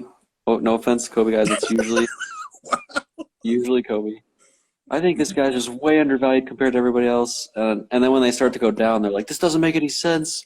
This guy is just like the best player of all time. And it's like, my pet peeve of that is that, this is a market. It's not necessarily just, how much the player performs. There's so much more to it. I get so sick of that. Like, everything should be going up because this player's good at basketball forever. He should always just triple in price every auction. Finally getting the respect he deserves, but still so much room to grow. Oh, God. Second inning. It's the same second inning. We're early in the phases. I'm buying for the long term. I'm never selling crap. I didn't see this episode taking this turn, but I'm not mad that it did. You know what my biggest pet peeve is? Oh, I was trying to just move on. You tried. No. People who don't collect cards try to come into this space and be experts and content creators while not admitting that they're learning for the first time. And that's my biggest pet peeve. If you're not here for the cards, but you're here for the fame, get the fuck out of my feed. I don't want to talk to you. I don't want to look at you. Don't DM me. Don't at me. Like, just back the fuck up. Just back the fuck up. I mean, I'm completely agree with that too. There's a lot of content creators where I don't even know if I've seen them hold a card before. Yeah, I know. Yeah. And then you ask them what's their PC, and it's just made up, Florida Gators or something. Oh. Or like, they name a girl athlete and they pretend like they collect her. Can be a lot of different ways that can go down. We're just down this path of anger, and it's just too much. It's too late. And it's the questions too. There was definitely a tenor in the questions this week. People just Like, wanting to rage. bear. Yeah, they want some rage. So they got. You know why? Because card prices are going down, and you know what? Let's get some violence. Fair enough. All right, Relentless Daggers 230824 with another question. I think he gets the MVP this week for most questions. He says, Chris, we never hear about you selling your cards. So how do you fund your purchases? Oh, shit. Dude, this is the roast. We're getting an early preview of the roast. And, dude, I love this question because it's a callback to something that you said a week or 2 weeks ago, which is this really applies, I think, to people who've gone full-time in the hobby as dealers and flippers. How do you get more money to buy more cards? Have a fucking job. Yeah. Work a 9 to 5. All three of us on this, well, Christina, she's over there. Josh and I are on. It's like a 3 to 3 job. Yeah. And we all work full-time jobs. The people who are on this call right now on video talking to you, we all have regular ass jobs that we work, and we save our money, and look, work can really suck sometimes. You work, you earn a living, save some money, buy some cards, right? Isn't that fair? It's not sexy. It's not, some great rags to riches story. It's just some regular folks working jobs, saving money. This hasn't come up in any content, so I want to be the one. I want our show to be the show that takes that up. So I love it. I've always been remember when I posted that meme, "Get back to work, diamond hands," or "Welcome back to work." That meme is just how I feel about everything. Yeah, it's just life isn't fucking easy. You don't just buy some drawing and get rich and you retire. It doesn't work like that. You got to work hard. So this is why I like this one. I like this one too, man. I want to glorify having a job. There's pride in that. There's something admirable to me about people who work jobs. Which is it's just so weird. That's normal. That's life. You work a job, you earn an income, you have some money left over at the end of the month, you get to buy cards and have fun. So I love to see. Sometimes I'll look at a random Instagram page and it'll say lawyer, doctor, dentist, or teacher. I know there's a lot of teachers in the hobby. I know several teachers, and it's you guys realize that outside the hobby, there's jobs that this society actually needs to function, and the one thing I'm sure it does not need is card dentist. flipper. So card flippers. Yeah. Dentist? Do you even go to the dentist, bro? Not after some recent revelations. I was gonna say your teeth are looking a little. Don't do it. Josh is trying to push me to befriend the dentist. Yeah, I agree. Dentist is not a real job. But dentist is not. That's a real job. Maybe our hobby needs these dentists. What if that's the real twisted truth of all this? What if it's not a real job? A kid. No, kids have a job, and it's annoying the shit out of everybody else. Yeah, I can attest to that. I have 2 of them. That's kids' jobs. And I wish kids would just stick to their job. The only problem is when kids start trying to do our jobs, which is buying grails, making collections. That's when it gets out of control. Oh, God. Is there some documentary you're going to send me about how dentistry is a scam and you don't actually need it and you can just brush your teeth once a day and you'll be fine? Is that what you're According to the Brits, that's actually true. Dude, look, I'm going to go with what Stiff Arm Wax said here. Dentists are just... It's like the doctor pushing the prescription thing. Look, dentists are just shills for big toothpaste. Big pharma? Big toothpaste, man. I think That's like we've cracked the case. the 4 out of 5 dentists choose this one or whatever. 4 out of 5 dentists. I mean, come on. They're all really going to agree like that.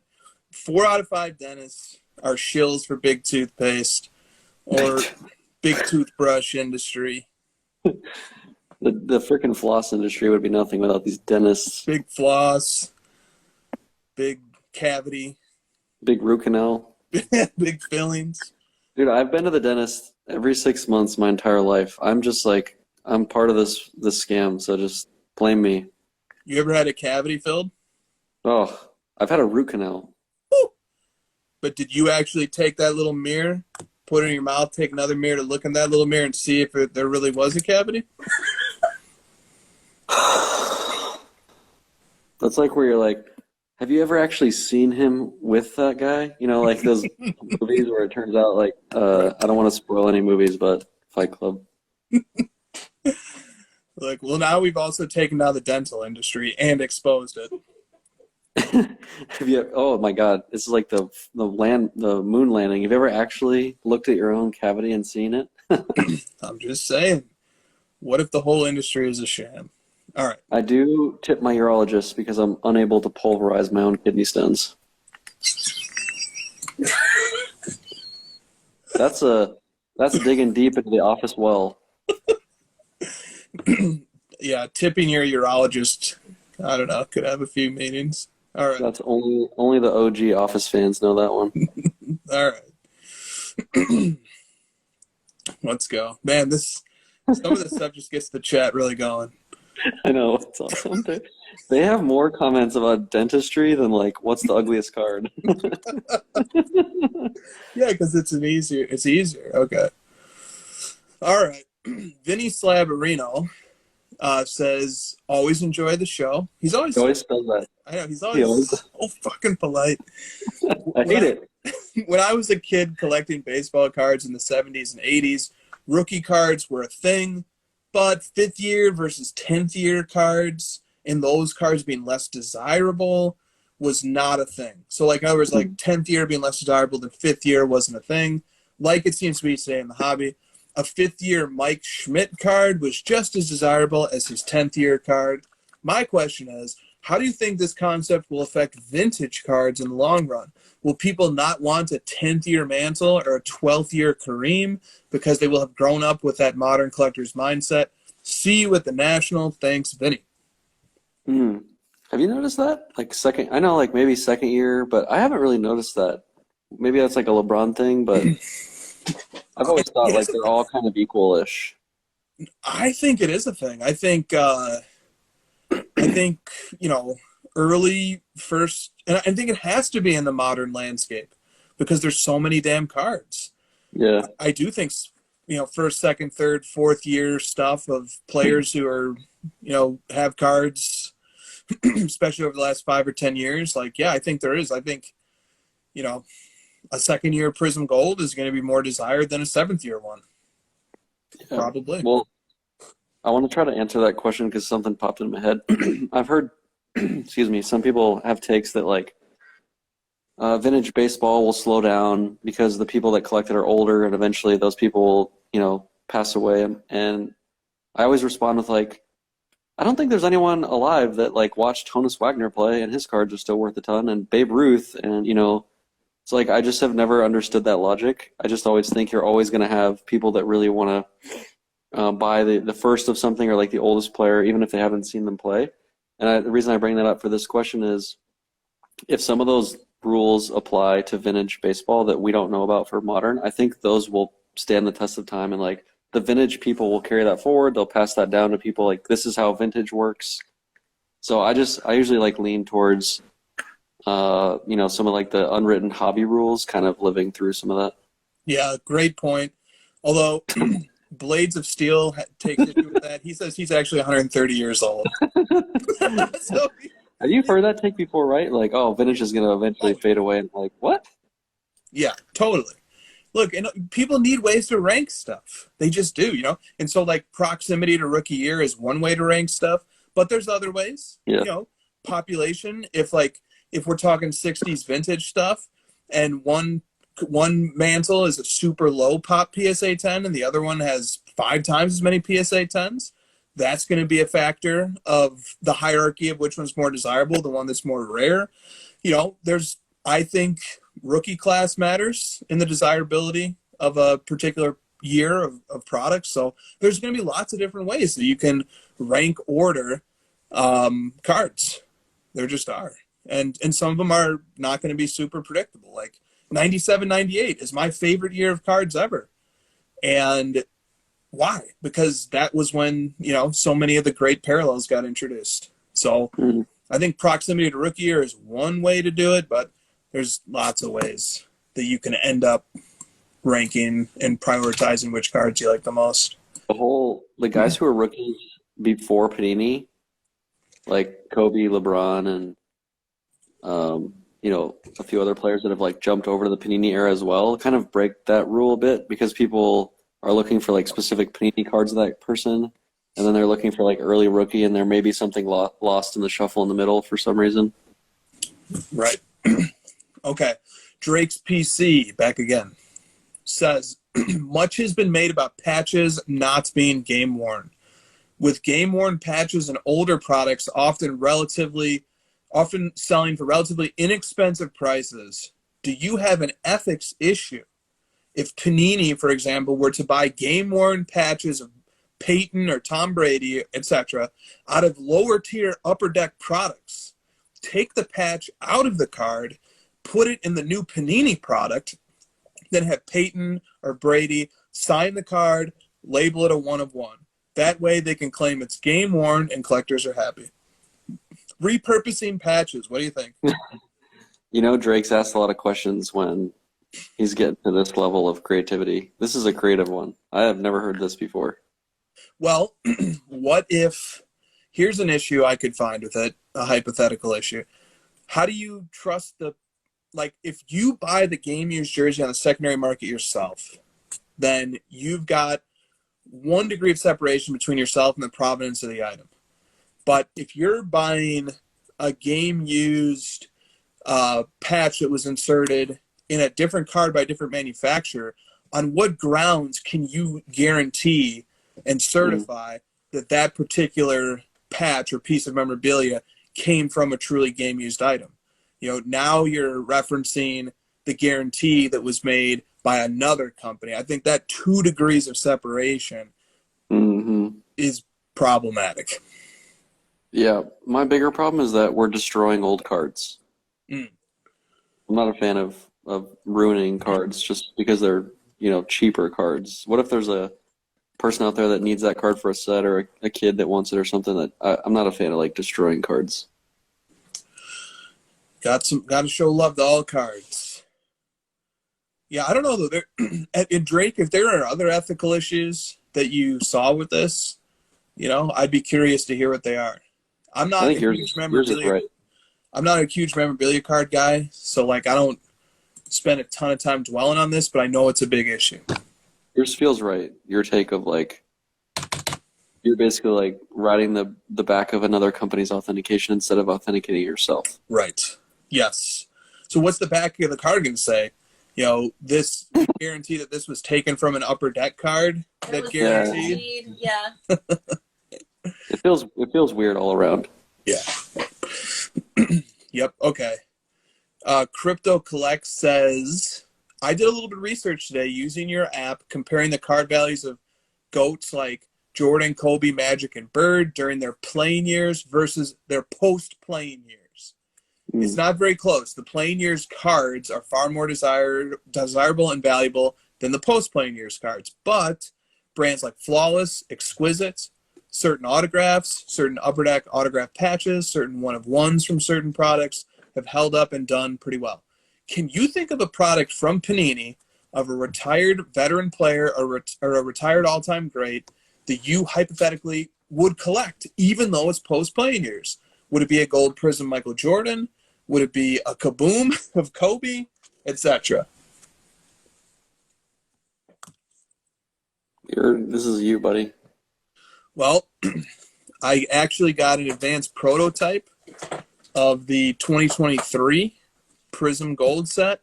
Oh, and God. they have included Michael Jordan. Stupid. So, boom! I have an early issue release.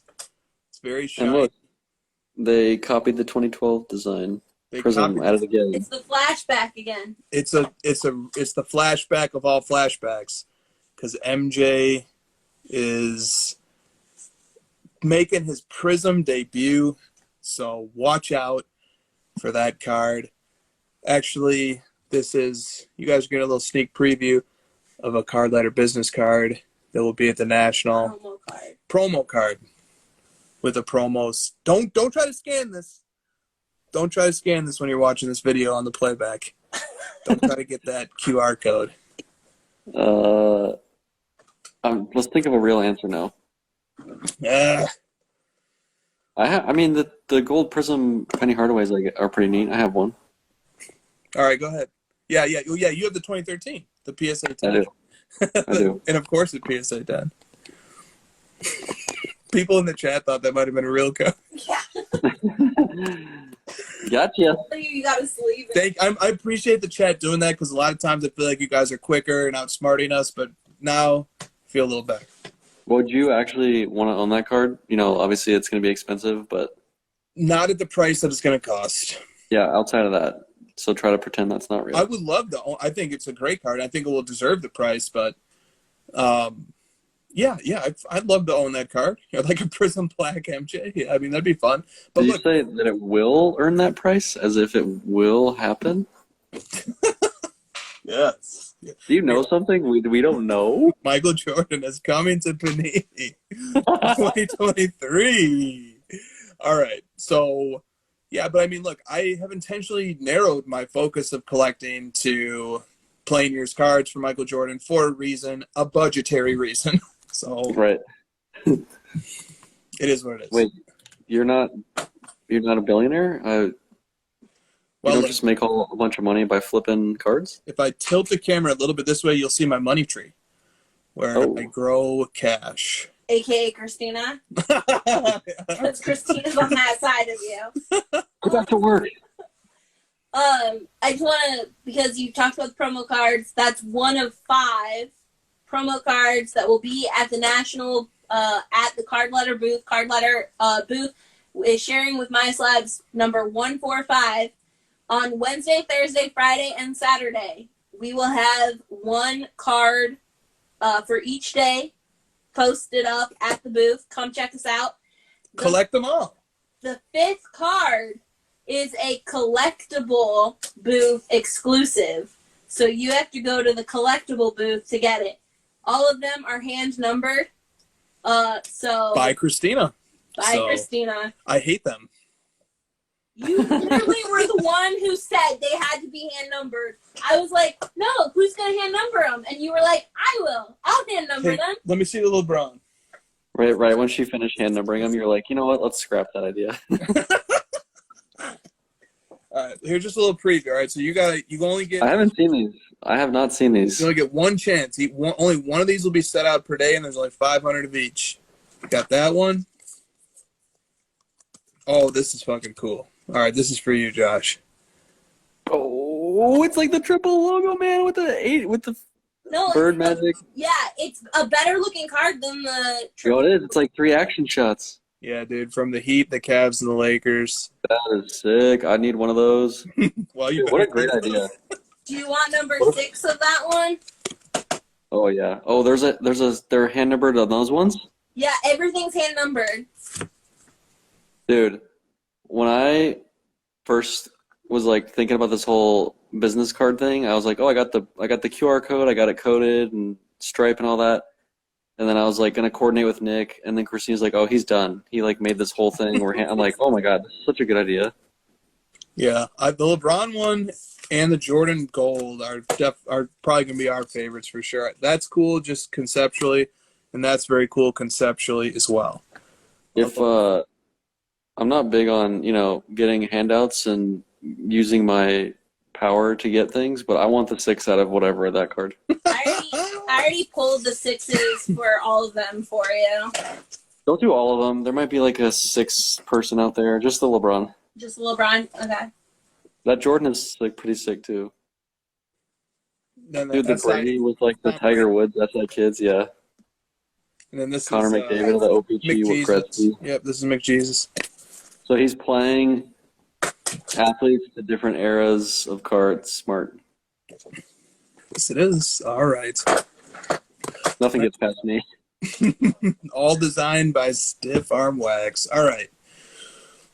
Level Up Cards says 1-of-1 printing plates have always been something of an acquired taste, to put it nicely. But what if the plate was of an iconic card? So, for example, Josh, if a 2003 Topps Chrome LeBron printing plate became available, would you be interested in it? Nope, not my thing. Yep, that's about that's exactly what I would say too. All right, mostly 90s basketball cards says I've been buying a few Michael Jordan cards lately, and I'm also strict about only playing years cards for my collection. Can you explain your thought process in which years you actually consider playing years? Because he did not play in 1993-94, but it has some iconic inserts from that year. He wasn't included in a lot of sets in 94-95, but he did play at the end of that season. He didn't play in 98-99. He didn't play in 99-2000. He didn't play in 2000-2001. But he did play for 2 more seasons in 01-02 and 02-03 with the Wizards. So, dude, 93-94 has Scoring Kings in it, even though he did not play in the NBA during that season. I make an exception. Finest Refractor is in 93-94. So many important cards came in 93-94. I make an exception for that one because cards in 93-94 document the 92-93 season. And the same thing goes for 98-99. I consider that, on the border of being playing years versus non, because 98-99 was, everybody knew it was his final year of NBA licensed trading cards. So like skybox inserts and stuff, like actually put paragraphs on the back of the cards that were like farewells to MJ. So I consider 93-94, 98-99 to be grandfathered in or like honorary playing years cards. Outside of that, no. What about Wizards? Those are playing years. Wizard years are. Yeah, it's like 01-02 and 02-03. Those are playing years cards. And then if somebody wanted to make a case for 03-04, I would say, yeah, but they don't show them in Wizards uniforms. Those are like true post-playing years cards that show them in Bulls uniforms that are, those cards are really commemorating his career. And I guess maybe that's the way to make the distinction. Is the card focused on Michael Jordan as a generic athlete, or is the card focused on Michael Jordan's accomplishments in a particular season? Maybe that's an interesting way. Okay. Yeah, he gets like his own little exceptions just because of like the way that all those retirements happened and sort of like the fact that he was sort of never quite retired in that 90s thing, but he was, it was kind of weird. Yeah, for sure. Okay.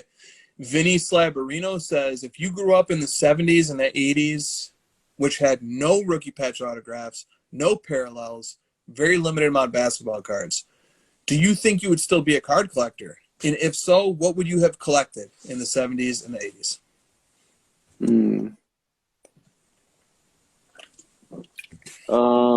It wasn't as big in the 70s, right? It wasn't until like the mid to late 80s that it really blew up. Yeah, I mean, Topps was making cards in the 70s, and they actually stopped in the early 80s. And then Star picked up and resumed making cards, and then Fleer came back, and then, the modern era begins. Just like as a kid, if it's talking about me as a child, I probably would have just like gone with whatever the fad was, which was like in the 90s, it was collecting cards. So that's what I did. Yeah. But if I was an adult, I don't know. I would probably say no. I wouldn't have. Yeah. I think the chase card factor, the rare insert, the shiny card thing, I think that made a big difference in keeping me interested in the hobby. And bringing you back, right? Because you're like, oh shit. Like we knew about the late 90s inserts and the rare stuff, kind of. But then when we got back, it was like, wow, they really took that and ran with it, and they've expanded on it, and they've added, 101s, and it's much cooler even than I remember. So like this is kind of interesting to get back into it. Yeah. Although the other side is that I did enjoy looking at the statistics on the backside of the cards, because remember, there's no internet, there's no ability to easily access this stuff. Like, so I really did enjoy like having the statistics. I like putting the sets together, putting them in binders, reading the stuff. Like, so I would have liked that. I don't know. It's tough. Cards of Cascadia says, I hear many vintage collectors dismiss modern collecting because it has artificial rarity. Can you speak to this point of view? Does artificial rarity make beloved parallels any less significant?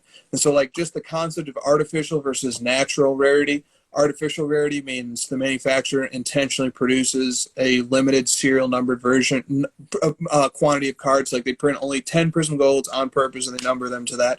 That is sometimes referred to as artificial scarcity.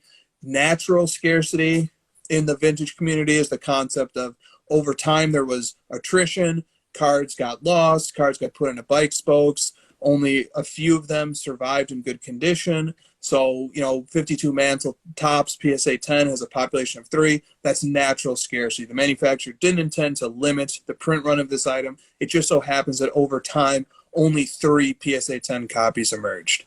So what do you think about this topic? Does artificial rarity make beloved parallels any less significant? I guess it's more about like what's the intent behind it. I think I just keep thinking of like that 2018 Luka thing where it's like I really like the rarity of it when it comes to like certain parallels, but once you get into like, blue ice and blue and like all these different ones, they sort of all add up together to me and blend together. So like that part of it is kind of where this question takes me. Yeah. So I get what they're saying. But I mean, I could also make the argument that like if it wasn't for grading, there would almost be like very little rarity or anything to chase in vintage as well, right? Yeah, you still have eye appeal. You still have informal grading.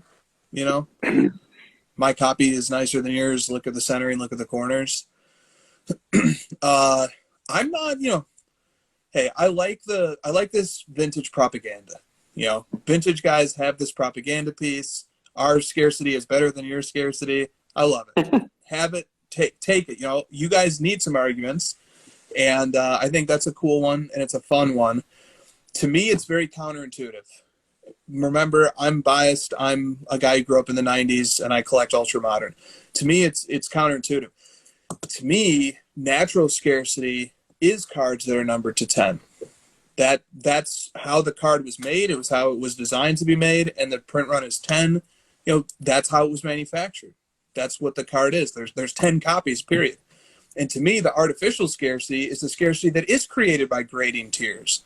What do you mean? There's 10,000 copies of this card. How is it scarce? Yeah. That's what I was saying. So like you can almost there can be a totally opposite point of view as well. But look, I'm not mad at that take.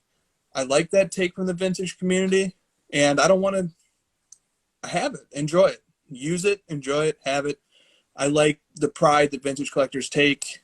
And look, you want to, I don't think it takes anything away from the way that we approach collecting, but, to answer the question, but I'm happy if vintage collectors feel like there's something special or unique that makes their cards better. You should believe that. Yeah.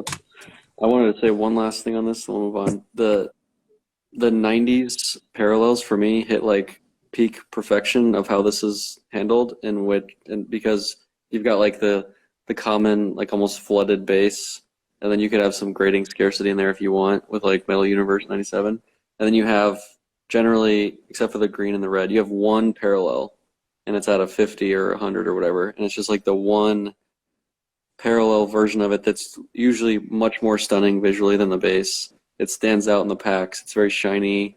I just really like that concept. It's very simple. It gives you one thing to chase. It's not complicated. You don't have to like learn all the parallels. And then the ultra modern having like the gold prism out of 10 and being consistent also kind of hits on that as well. It's like it's a very easy rule to follow. Facts. Love it. Okay. Sweat 47 says 2 copies of the same card are listed for auction and both end at the same time. Auction house has extended bidding. What is the correct strategy to ensure that you win at least one of these cards? Oh, but not both? Is that part of the criteria? Yeah, that you don't want to win both? I think you just want to get one. I think you got to pick one. Mm. I'm too nervous to bid on both. What if I end up with both? Yep, I know. That's dicey. I think I would probably get my bid in on both early and just like be a part of extended, and then just because if it's extended, they don't actually end at the same time, right? Or in this scenario, he's saying it's like premiere where they do end at the same time, maybe. Yeah, I guess it depends on how the extended works. I'd pick one. How about this? Plot twist. Pick neither. Wait for a third copy to show up, hoping these two dilute each other. Oh, like the finest gold LeBron. Yeah, yes. And then the The comic. third guy was the genius. Yeah, all right. Dillick Cards says, "What's up, Too Legit to Quit? We'll definitely see you at the National, buddy. We're pumped, man."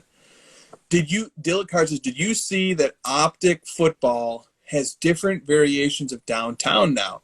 There's gold, there's black Pandora, there's gold vinyl, there's a base. Do you think it's because they are overproducing inserts?" I really don't like the insert parallel stuff. Maybe I'm just old school. I like my parallels and my inserts separate. I don't like them. Draw that line. Now, what about Slam Bams or High Voltage 500, which are both parallels to an insert? Dick. But it's only one parallel. It's almost like a different insert. Yeah. You're just like, fuck. You're just like saucy as hell tonight. All right. You're making me look like the dingus that I am. Good job. The roast has That started. was just an honest question. I was just wondering if there's something I was missing. I like my one-of-one parallels to my inserts. Net marbles. Yeah. Or what do you think of the optic? Just like, give your opinion on this downtown thing specifically. I always thought it was cool. So, like, Mission Street Cards actually has built a collection around the concept of collecting inserts that have no parallels. I think that's cool. I agree. Parallels to inserts has been happening, and fuck it, I guess we own some. I guess the one that really bothers me, Chris, like the Slam Bams. Okay, I got the answer, Dick. You have a fucking couple on your desk right now. That's a parallel of an insert. How dare you? Yeah, how dare you buy that card and Can I give it? house? I have a really good rebuttal to me getting stuck, and I can school you right now. Let's go. The parallels to the inserts of the 90s is like a completely different card, a different parallel. Like the high voltage, they made a new thing that's like, oh, this is the high voltage. It's like a 500. It's high voltage. It's got a new design. Whereas these ones are stealing the parallels from the other parallels and reusing them in inserts. Nice. Boom. Facts. Yeah, I totally agree. Because like with Like the gold of the insert, that's lame. The gold prism should be for the base, not the fucking insert. Yep. By the time Panini's done, there's going to be literally a gold out of 10 of every fucking card. That's lame. Like luck of the lottery?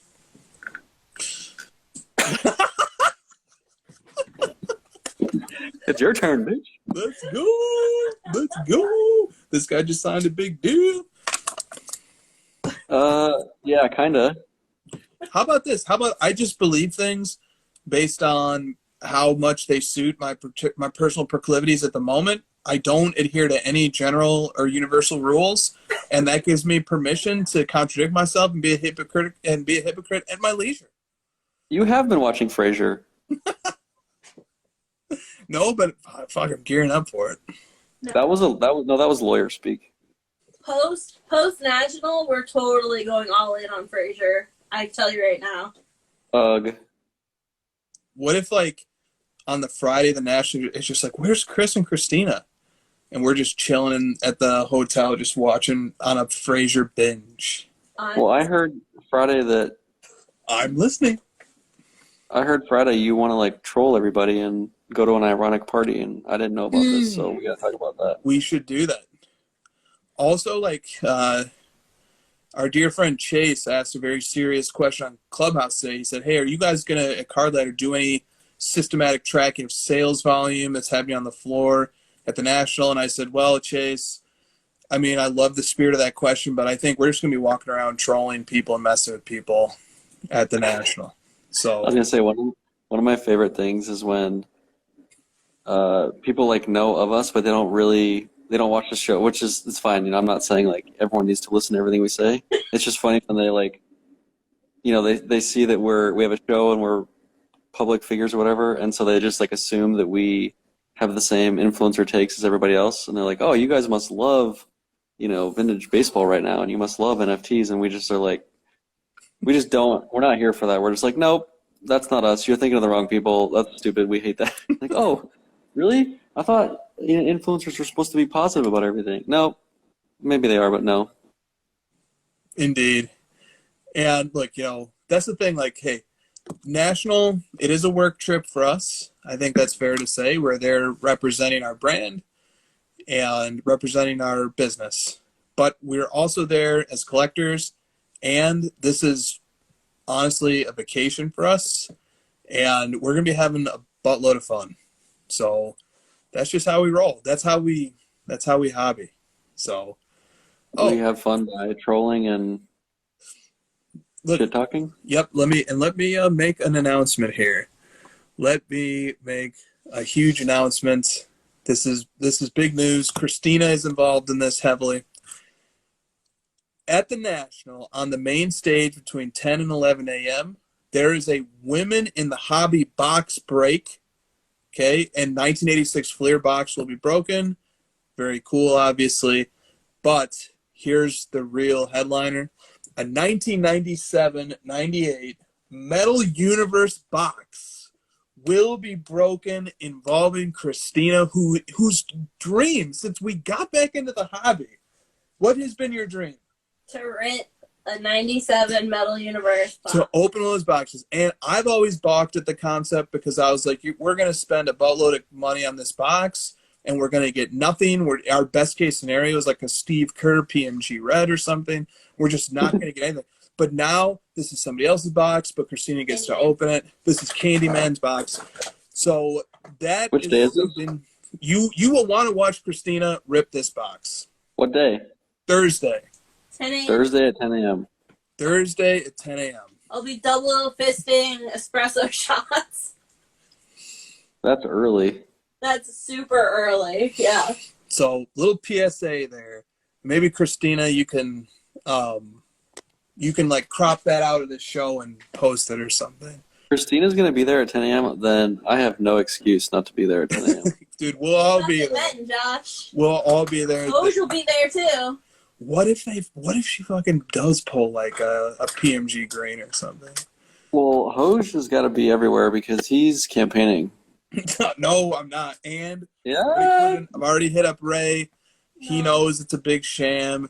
And I already hit up Ray. We went over this. We can hit up Ray all day long. We can go back and forth. Who speaks to Ray last? Long conversation today about ignoring everything Hoj says because he's just such a humble, earnest guy. That's such an easy one to do. He's too humble. Just give it to him. Yeah. Also, yes, I will be sleeving. And look, if a Jordan PMG green comes out, I don't know if I should be sleeving because that card might go into a sleeve and then I might be going out the door. And there may be a wild foot chase. How much you been training for this basketball game? Let's see how fit you are. Yeah, exactly. You guys thought I was trying to get my endurance up for the basketball I think Candyman will find you. Candyman will find me? Yeah. You pull an MJ Green. He won't because I won't have an address. I'll be living under a bridge in a box somewhere just holding my MJ PMG Green. You run away, they will be like, Christina, you are now collateral. Like, okay, nice. Nice. So this is like a Trevor Lawrence Gold Kaboom situation? Oh, just kidding, guys. Oh, wow. This wasn't a giveaway or whatever. Pretty much, yeah. But it's not a giveaway at all. But it's not a giveaway in the first place. It will be a give. It'll be a takeaway. The crossover is just like me and Christina because you just fled the country. All right. Next question from the Bouvier. What impact do partnerships like Golden and PSA, like PWCC and BGS, and like eBay and CSG have on the sports card market? Well, this is a tough one because we clearly have a bias. We work for the company that is part of one of those, PSA and Golden. So, I don't know. Oh, here, all right.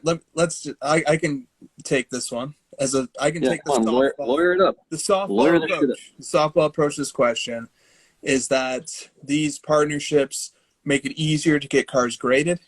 They make people, have a second outlet and a more seamless way to sell cards that are raw if they need to. So, like, for example, like Josh said, obviously we're biased in favor of gold and PSA. That's a great combination. But here, I'll say something nice about PWCC and BGS. The way that their partnership is working is like, let's say, I have a raw card sitting here on my desk and I want to, grade this card and sell it. And, but I don't have a lot of money. What I can do is I can send it to PWCC. They will front the $50 grading fee. They send it, get it graded from BGS, and as soon as it comes back, it must go to auction. So if I wanted to sell that card, but I needed to get it graded first, I could send it to PWCC, no expense out of my pocket for grading. They get it graded with BGS. They sell it in the marketplace. Then they recoup their $50 on the back end.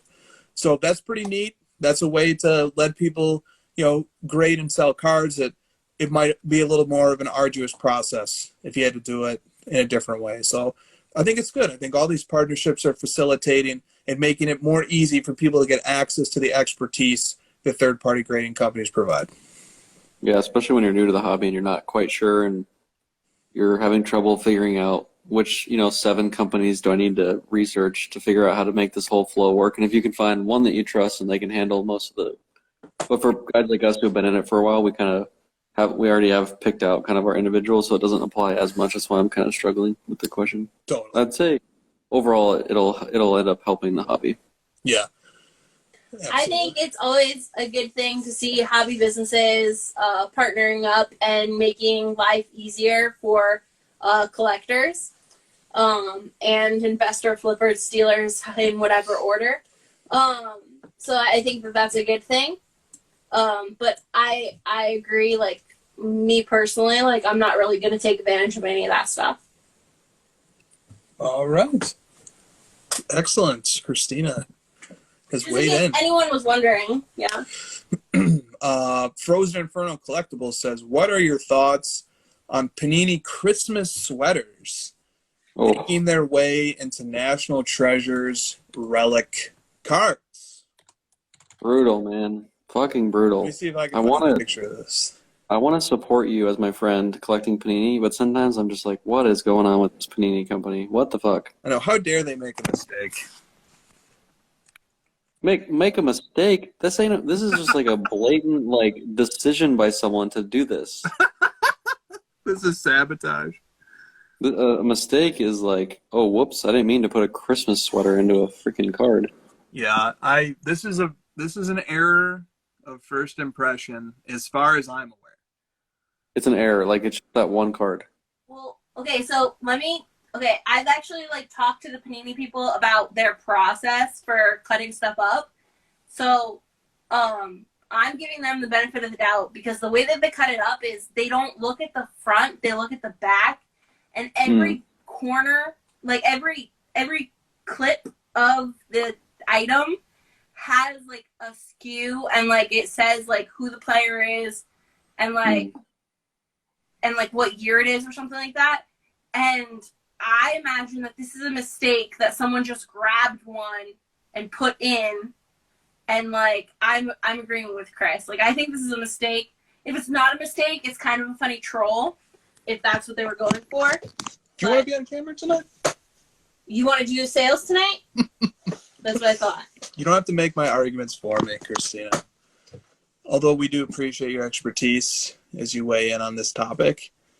I was just kind of, I really think it is kind of a bad look. And, so somebody messaged me and said, man, this hobby really has tough standards. You can't make a mistake. And I was like, yeah, that's true. And they were like, but I would be really pissed if I spent $5,000 or whatever on a National Treasures box and I pulled a Jalen Green and it's like a joke of a card because it has a Christmas sweater patch in it. Arguably the second best player that you can get. Exactly. So, $5,000? God. It's just tough, man. It's a very embarrassing and costly mistake, but mistakes do happen. We don't want to be ridiculous, but Yeah, it sucks, dude. Yeah, it's easy for me to shit on it because I clearly am not a big Panini collector, which is fine. But and I unfortunately, it's like the clickbait bad news world where negative sells more than positive. So like I kind of just get more of the negative than I do the positive. So that's unfortunate. Yeah, it's okay though, dude. If we can't vent, with all the, we got to be able to vent. Does Panini offer to like buy stuff like this back from people on these mistakes? That's a question that I have. That's definitely a question. My understanding is that if you contact Panini as the person who pulled this card and it is a mistake, they would then replace it. Because they fixed that whole, or this was Topps though. They fixed that whole autograph thing, right? You saw that one? The two guys like one guy signed for both of them. You saw that? Those Topps, yeah. And Topps actually said like, or Fanatics, right? Because Fanatics owns Topps. So Fanatics came out and said, if you have that card, get in touch with us. We'll correct this mistake. We'll get you another card or whatever. Yep. So that to me is more important, really. It's like, this is why we always talk so highly of PSA is like they'll buy it back from you. Like you're protected, Totally. So yeah, I mean, there's the upside. There's the glass half full. It's an opportunity for Panini to turn this into a win and make it right. It's like, wow, you're give them something else. What's the harm there? Yes, I agree. That definitely needs to be rectified. You cannot have people having Jalen Green Christmas sweater patches. And by the way, why was it a Christmas sweater? Like, how does that happen? And because that's the other set. If we're gonna rage, yeah, but it's like, is it a set in Winter hoops? Yeah, but the picture you just showed. It's not a National Treasure set. No, it's well, that's the point. They mix the jerseys across sets. So yeah, I guess yeah, and that's a quality control thing too. Like nobody caught this. Can I tell you what bothers me more? Sure. I'll pile on while we're here.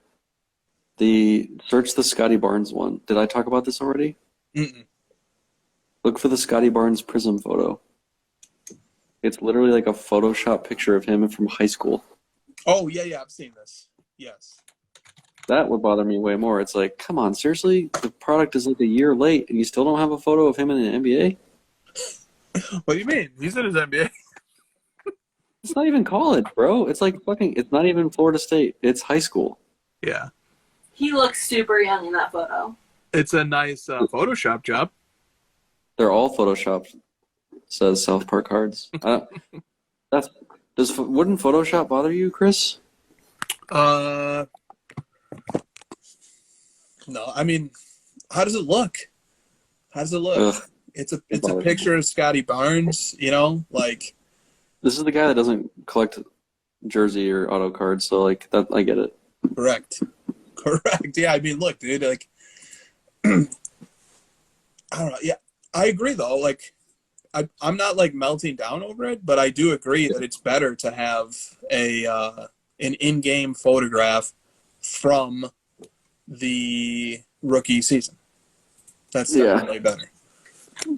I'm melting down at this, but not, the ungame worn jerseys. Like that doesn't quite add up. Why would I melt down over one or the other? I don't know why. For some reason, that one just bothers me. Yeah, I mean, it's weird. I get why people care so much about it. So, look, we, it's almost sometimes like we're victims of the Stockholm syndrome, where we've just been asked to accept for so long shitty conditions that I'm just like, oh well, it looks okay. Maybe I should get a little more fired up about it. You're like, I've had to accept much worse than photoshopped high school photos. That's what I'm saying. I've had to accept the prism tree as the prism branch thing. Here, well, all right. How about this? Here's a nice in-game photography card that I thought was really nice. That's what I'm talking about. Like, that's so much better. Yeah. They did a nice job on this one. I think it's because when I started collecting, I was really poo-pooing cards that had like weird headshots or like them in suits, and stuff like that. I wanted like them playing basketball, and I've just kind of held on to that. Absolutely. And dude, look, having standards and expecting the companies to live up to them is worth it. It's worth the fight, especially if you care about it. Fight for it. Now, somebody else said this was a cool photo too on Prisma this year. Ooh. That looks exactly like the 2018 Optic LeBron or 2019. Except, I don't like that. I don't like the facial expression. That, that would piss me off more than the Scotty Barnes photo. Because I suffer with this with lots of Luka cards where he's making an ugly face or he looks fat or whatever. I suffer on this with Luka cards where I like the card, but the pose, maybe he looks like a giraffe or, he just looks puffy. His face doesn't bad haircut day. Bad haircut, which is, that's often. So I'm just trying to I care. I want to look at the card and not be like, man, my guy must have had spaghetti the night before, or he's making one of those crazy faces. So now I'm starting to relate more on my level here. I think they call that vinegar strokes, my friend. Vinegar strokes. Let me see. Should I try and find one of these? Oh yeah, I'm trying to think of one now where they're making it. There's tons. Silly thing. There's the Court Kings where he looks like a super old man. Oh yeah, and the Jordan Alien one. Oh, the Jordan. Okay, let's do the Jordan Alien one really quick. Have you? This is a 1995 Hoops insert. Oh yeah. Called Skyview, and Michael Jordan's head got cropped. And not. I feel like I've done this on the show before. All right, hold on. There's a Luka from his rookie year, Court Kings. Dude, here it is. Dude, come on. What the? This is my favorite topic of the night. Keep this going for a while. I need to get this bigger. All right. Let me. That's what she said. Yeah. That's what she said. There it is. All right.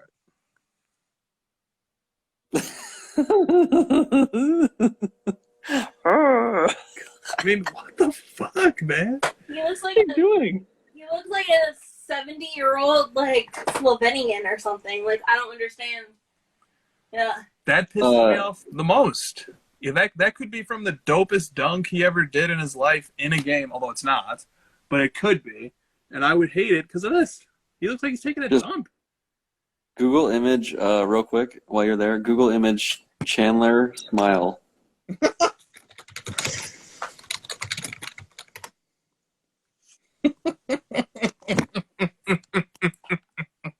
Yeah. Have you guys seen that episode? Yeah. Yeah, right before, he's fine until right before they take the picture, and he's like, That's Luka.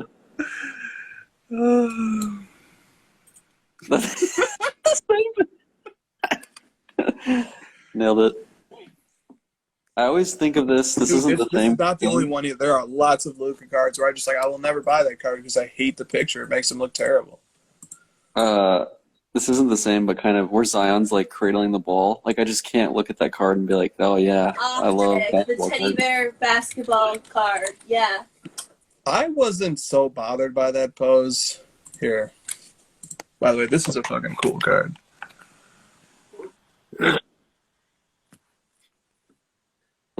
I feel like Zion should have stepped in and be like, no, I ain't doing that. The photographer's like, yep, hold it. He's like, nope, I ain't doing this. Yeah. It was probably a transition, and they just decided to keep it. No, that's a pose. That's a totally intentional pose. He's holding that. Can you think of any other ugly Lukas? There definitely are some out there. I'm trying to think of an ugly LeBron one. LeBron has some where he's got that mustache. I love the mustache one. The Crusade one. Yeah, I don't know. They look a little. I like them, but they catch me off guard because my mental image of LeBron is not mustached. It's like a Crusade. One of the isn't that what that's called? Those Crusade ones. There's one where he's got a mustache. Okay. Dude, I could probably just like. There's just lots of like. I don't even like Luka's picture. Well, whatever. Let me not. There's the Prism armpit autograph picture. Yep. That's Cards showing armpits are not great. Oh yeah, I can't think of a good LeBron one.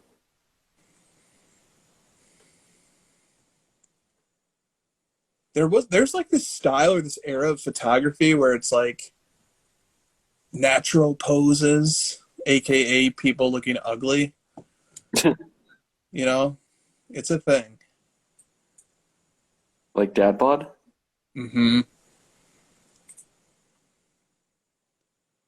All right. Well, I don't want to just fucking sit here and scroll. Okay. Yeah, we can move on. All right. Well. All right. Let's do one more question. All right. And this is the one I wanted to end on anyway. From LSU Tiger Collector 65. Can we get an update on the shit beast market? I'm so glad you ended with this. So let me just pull up CoinGecko. Great website. For the show. Should we get a CoinGecko sponsorship if we keep going like this? That's what I'm saying. Like, these guys get more airtime than Card Ladder. All right. So here's the state of the shit beast market. I can't listen to you. The way you say it, you're like, the shit beast. You just like enunciate the shit part so good. All right, so the shit beast was at 1,100 in June. I've maxed this out. All right, like this is as far as it'll let me look. Max. It was at 1,100 in June, and it is at $140 floor price as of today. So is it the shit beast or is it shit beast?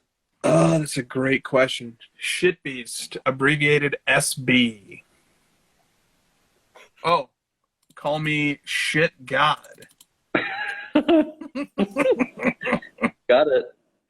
Shit beast is an NFT collection. Shit beast floor price today is $140 with a 24-hour sales volume of 7.19 ETH. As of today, there are 10,000 shit beasts minted with 3,016 unique owners. And the market cap for shit beast is $1.4 million. Wait. So Just yeet me off this planet. like 3.1 shit beasts to every person. Mm-hmm. Mm-hmm. A lot of hodlers of that shit beast stuff. Yeah, I mean, look, if you were going in on shit beast, wouldn't you go all the way in? Get a few? That's what she said.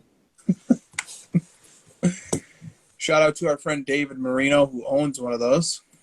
I was like, who are you going to randomly pick to just throw under the bus? Just pick a name out of a hat.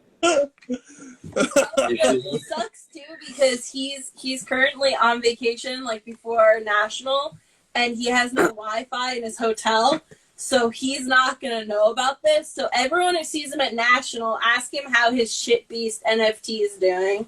He said on Clubhouse that he owns one, so. And congrats to. Does he really? That's what he said, and this was months ago when shit beast was all the hype. Well, I thought we were going to start saying stuff like, congrats Jordan Fatsnack cards on your, shit beast with a hat, the rarest attribute of all. No, Jordan We can do that. We can definitely do that. Jordan buys VHSs, Josh. Get it right. Oh yeah, he's a big ticket guy. I've never heard him complain about the ticket industry to anybody in particular. Yeah, no, me neither. Congrats to Julian Schultz, holder of 12 shit beasts. Yeah, see? This is the content that the people need. I'm just really proud of insert whoever that you managed to hold on to your shit beast this long. It's going to finally pay off for you. Oh, I was just browsing CoinGecko, just kind of like looking for, are there maybe NFTs that we can talk about the market for? And I think I found one that is investment grade. Oh, okay. So these are the CryptoDickButts. No, this is the one that was involved in that whole the three arrow thing. 3 arrows. Did you hear about that? Yeah, search like 3 arrow CryptoDickButts. Okay, well, before I do that, let me just say, keep away from children, which is good. 626 Sports says, okay, good night. That's pretty good. Good timing. Once a utopia, Gooch Island has fallen and CryptoDickButts have been evacuated. Series 3 features 5,200. There's 3 series of this? There's 3 series. Okay. $14 million market cap? Yep, a $14 million market cap for Series 3 CryptoDick. Okay, so there's this like fund that was created by these guys, and it's called like 3 Arrow something. 3 Arrow Capital. And they recently went bankrupt, and because they had like over leveraged on crypto or whatever, but someone like pointed out that one of the things they were invested in was CryptoDickButts. And it was like, you guys are shocked these guys went under? Yeah, that one. 3 Arrows Capital borrowed billions of dollars and then used the money to buy CryptoDickButt number 1462. And then those guys like vanished off the planet. Like nobody can find those guys because they owe like billions of dollars to all these lending companies. It kind of looks like me. He kind of looks like you if you were a CryptoDickButt. I don't get What is a CryptoDickButt?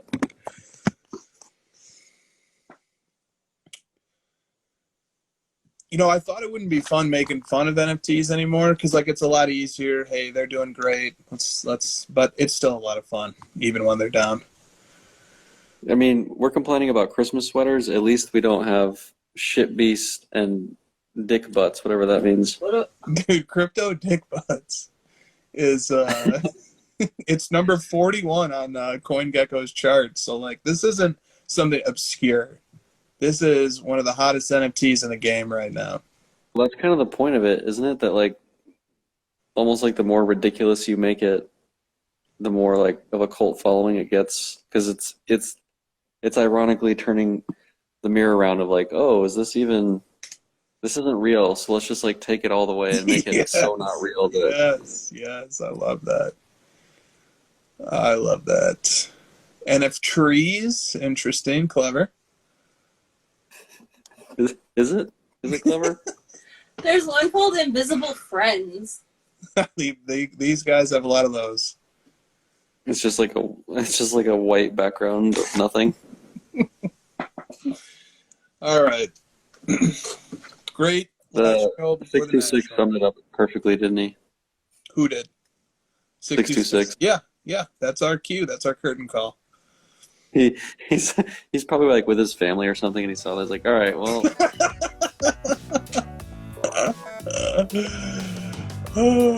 All right. See you guys. Hopefully see all you guys or most of you guys Monday night in New York and then next week in AC at the National. Bring your dick butts. A lot has changed since Card Ladder began. We started with 500 cards in our database, and now we have over 3 million cards and over 30 million sales. For anyone asking who is the best, we putting our hands up. With Card Ladder's sales history feature, we have virtually every card in our system. If the card you are looking for ever sold on one of these platforms, you can find it using Card Ladder's sales history, and you can add a card to your collection with just one click. My time, none of you people can tell me to stop. Plus, every card, no matter the last time it sold, has an estimated value that we calculated using our state-of-the-art player indexes. Unlike other apps, when you see Card Ladder's verified checkmark, that means a researcher personally vetted each and every sale. We know what it takes to be reaching the top. We know what you want, because Card Ladder was created by collectors for collectors. Know what it takes to be reaching the top. Join the innovators, not the imitators. Card Ladder 2.0, constantly constantly innovating. Try it for free.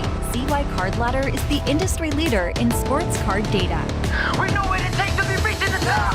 Card Ladder 2.0.